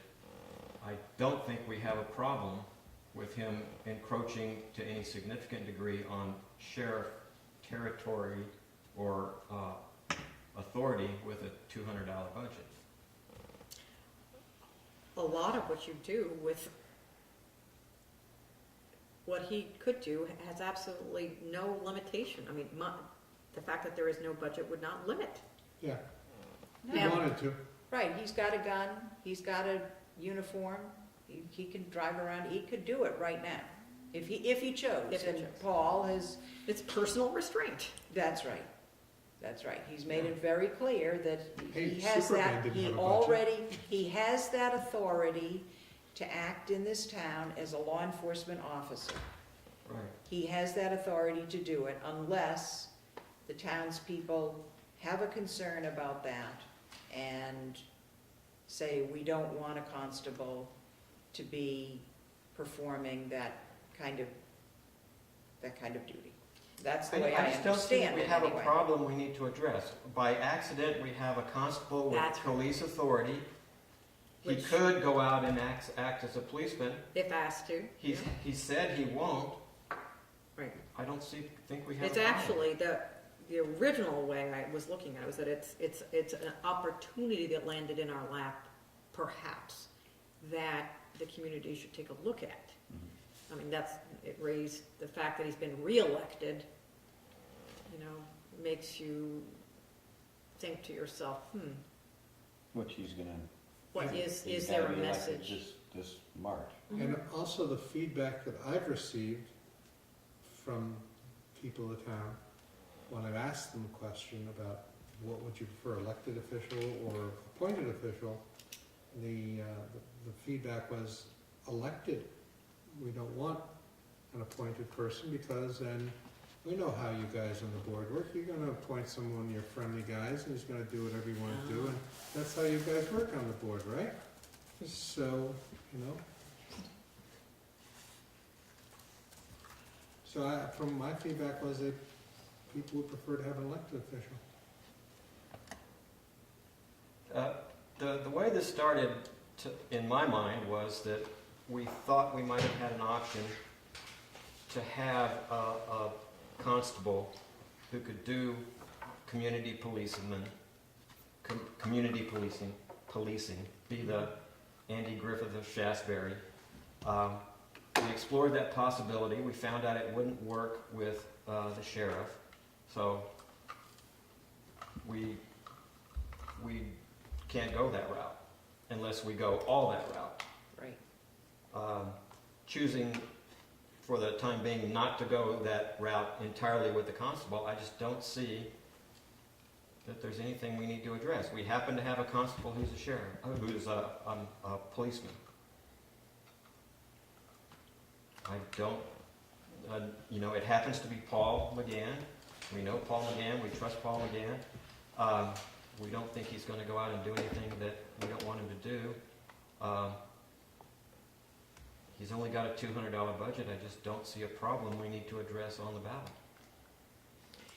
I think for the sake of the constables, if the board, chooses not to really, go forward with anything other than extending the term,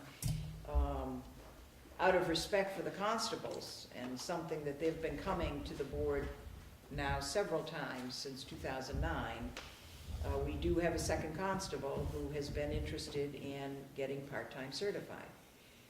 We said no at the time because, again, of the cost, and it was a one-year term.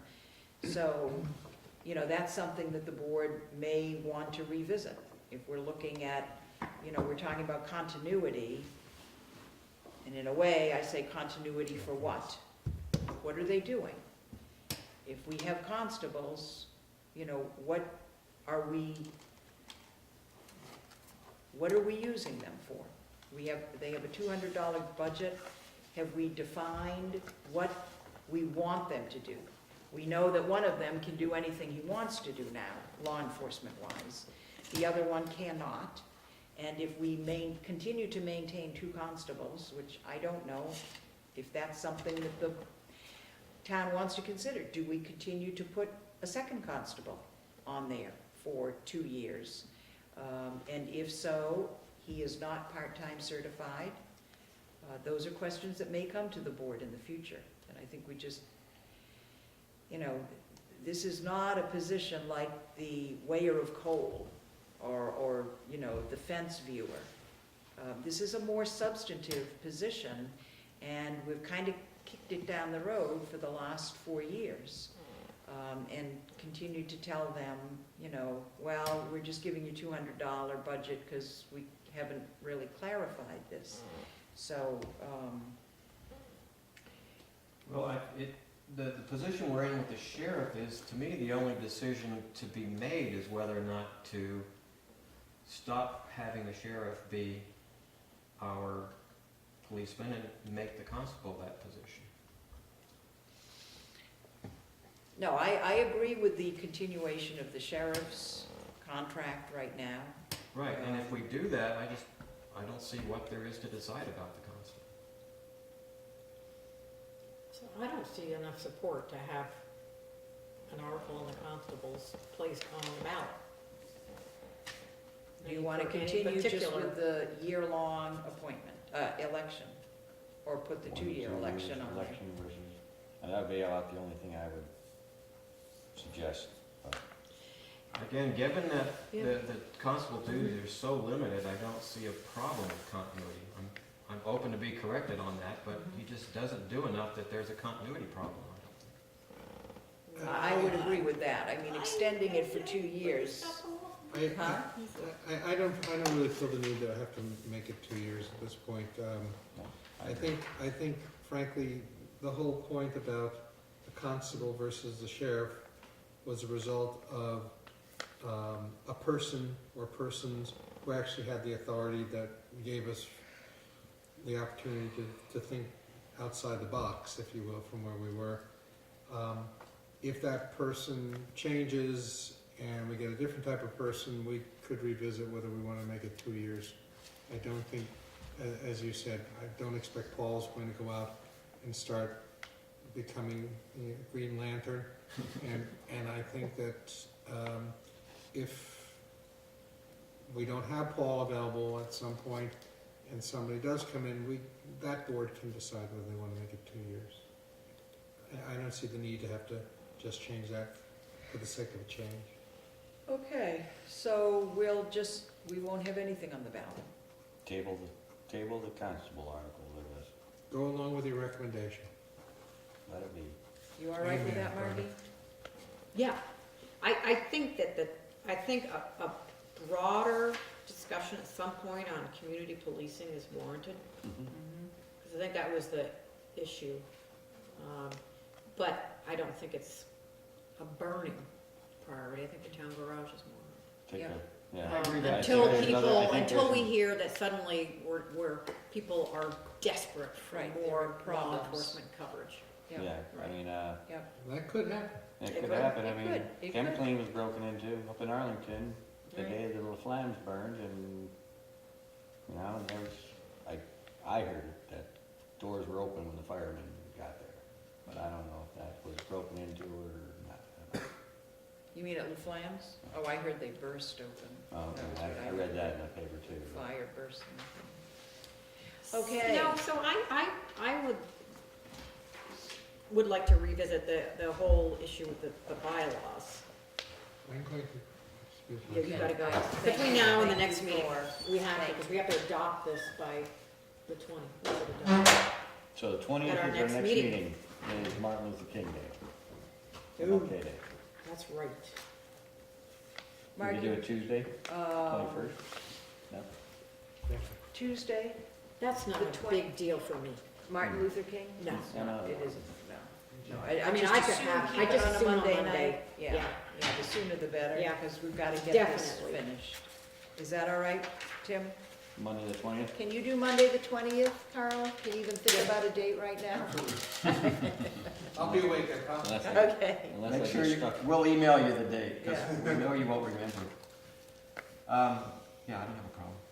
And Margie, you started to say something about the bylaws, because that's getting us pretty late. Well, If our next if meeting is the we 20th. have a substantive article like that, we would have to have an informational meeting scheduled for the ballot article. And you can do it, you can wrap it into the floor.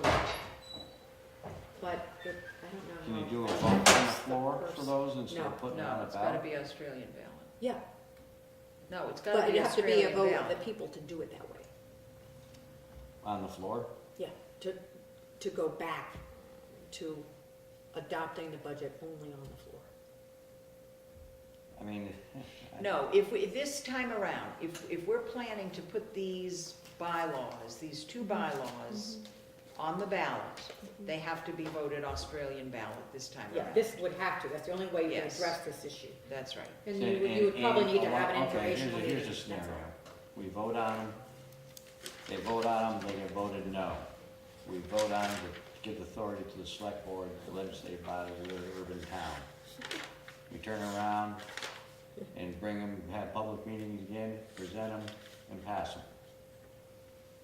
I mean, that's, Well, I mean, I- there was a lot of thought for both of those, and there's a lot of thought in every bylaw that gets presented to the select Yeah, board. no kidding. I know, because I've been sat in a few planning commission meetings, quite a few, and My guess is that the community would support it, Mitch. Well, that's my why I guess, and worded that's why these the you- way I did. I thought the Yes, wording was and- good. And you have obviously, we would discuss it. If town meeting, if it would work, Margie, to have it be a part of town meeting, I mean, we could We'll try to certainly do it then. have the chair of the planning commission there.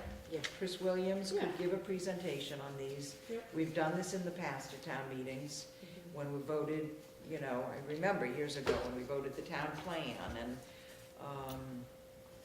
but I think they are substantive. Mhm. I think we're within the 2-year period of time, and I think the right thing to do is to put it on the ballot, as the people asked in 1987.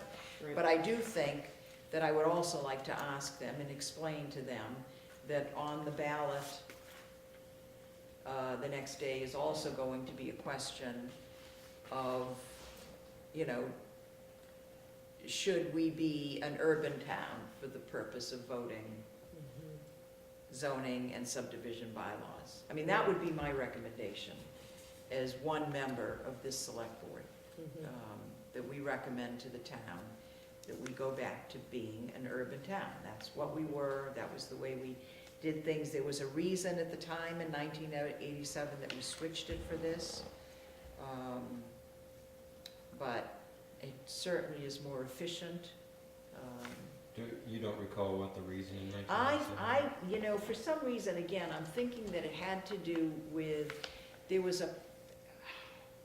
were changes around the forest and rec zone in town. They were redrawing the lines.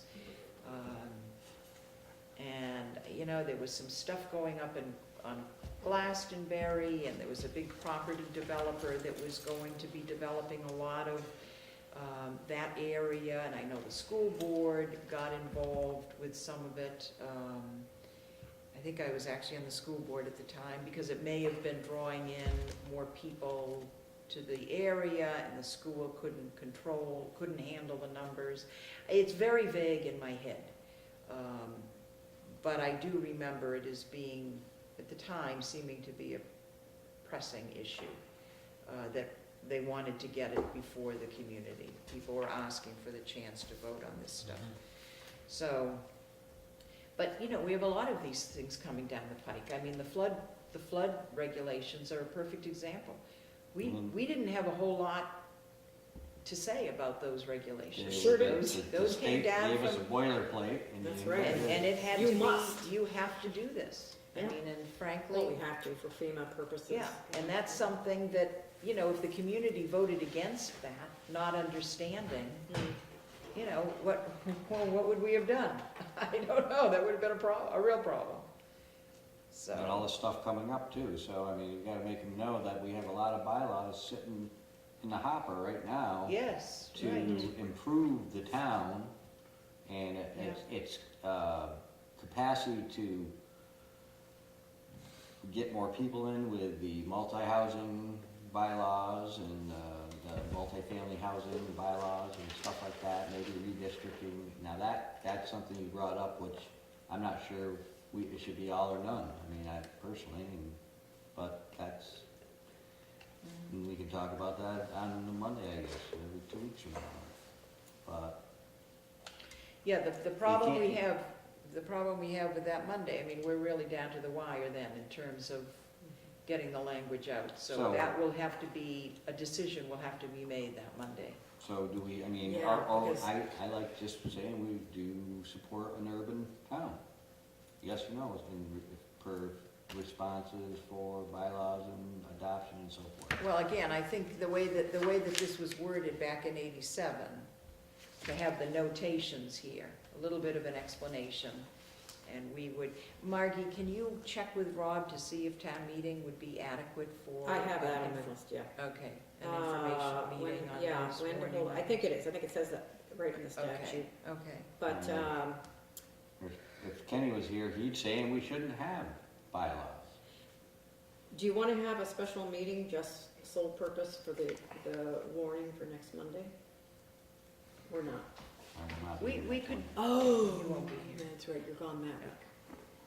week. Okay, well, we'll thrash it out. yeah. Are you gonna, will you have access to email? I don't think so. I'm not even trying. I'm going dark. Oh, good, they're going dark. All right, I did have a few items, I still, just briefly before we leave. yeah, The reason I had the discontinuance of Dawn Green Road on that, you had taken action to begin to initiate that proceeding, but yeah. I thought we voted on right it. after that, Brian Lent from Daly's came in and said, we don't own all of the land around that property, that house. There are actually two landowners that encompass the house and driveway. So is that a right of way to the other property owner? It's Peckham owns the land behind, and they've bought the house. So I guess they own from the back, from the house back and off the sides.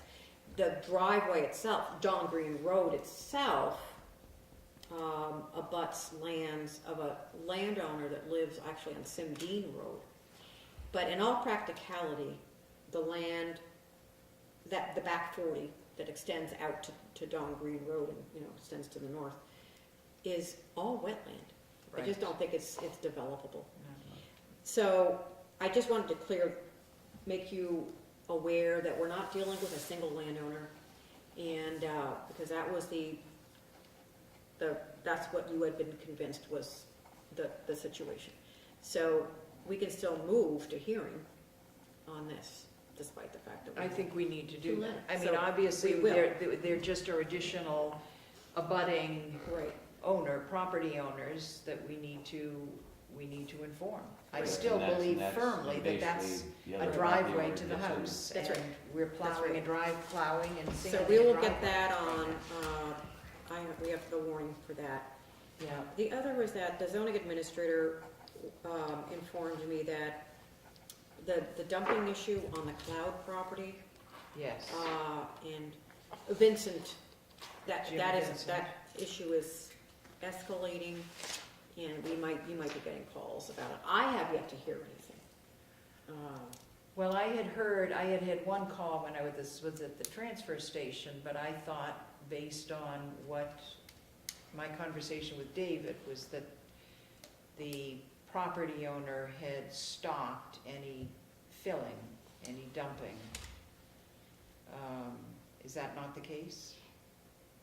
I think so, but it was either, you can't put a restraining order on somebody, but you can put a no trespassing. Anyway, Vincent has taken some action that David is aware of. That, So you have because the people state dump- police went and served, they were involved recently, so I wanna make sure that I get this full So people story. are dumping there illegally. I'm not, I have to find, again, short-term memory here on that. But it's, Been here for David is 5 hours. David's definitely on top of it. Yeah. He had warned me to expect some phone calls, maybe. Okay. But Cloud, Vincent never came in to see me, so I don't know. I believe you told us that the Cloud people were told they need to get a permit for what they're doing. That was 2 weeks ago, Right, and Yes. but there have been developments in the last several days. so Okay. they're ignoring that perhaps.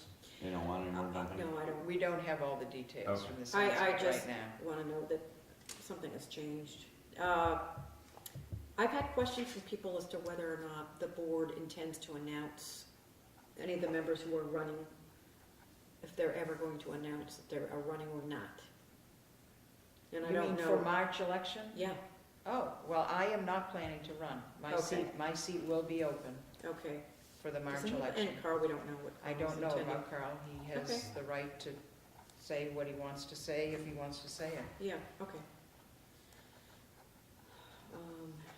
That was it. There's a lot of other extraneous operational matters to bring back to you, including Mr. Will, sidewalk, the sidewalk grant project and how that's unfolding, so catch up on that. I'm looking at status of town reports. Yeah, We have the select board report. I think I had asked in the past, I haven't gotten anything from folks as to if there are specific things you want to see in that select board report. I'll be working on the draft now that we have a budget over the next week, and I'll get that out to everyone as a draft. It usually runs about 3 pages or so, trying to touch on the highlights of the year going forward. We need a budget guide.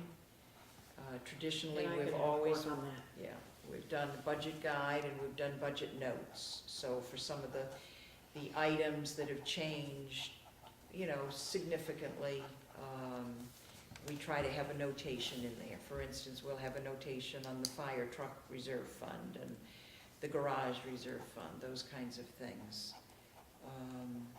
Any additions to the budget that had not been in there from previous. So again, if there are any things, Tim, I'm thinking about, you know, the partnership with the school on the 25-mile speed zone. If there are snippets of things and you want to draft up some, you know, obviously we don't have a lot of space, 3 pages, we can get a lot covered in that, but we can't write a lot about a lot. You know, you get a page for your appropriations letter, and that's it. 3 pages is a Right. bonus. Yeah. So,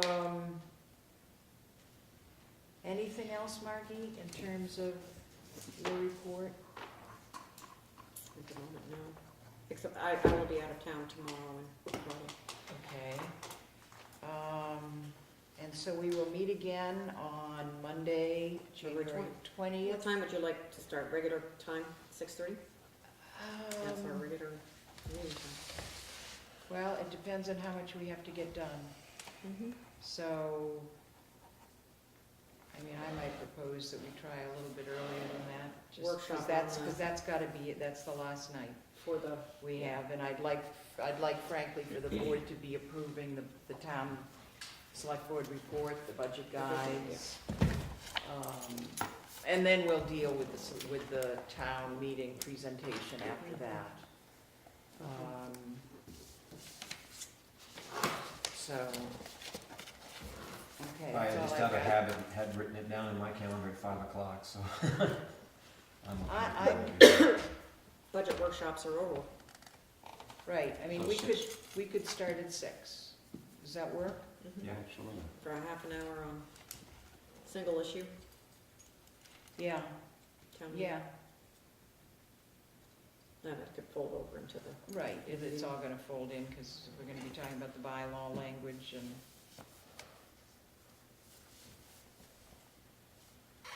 Tim, do you have anything else? No. You'd like to, Mitch? No, not at this time. Okay. Anything else, Margie? Okay. I Motion want to to adjourn. thank the remaining board members. Lost some soldiers there last night. Yeah, I know, we lost a few. This budget stuff is hard work. It takes a toll. Motion to adjourn? Second. All in favor? Aye. Aye.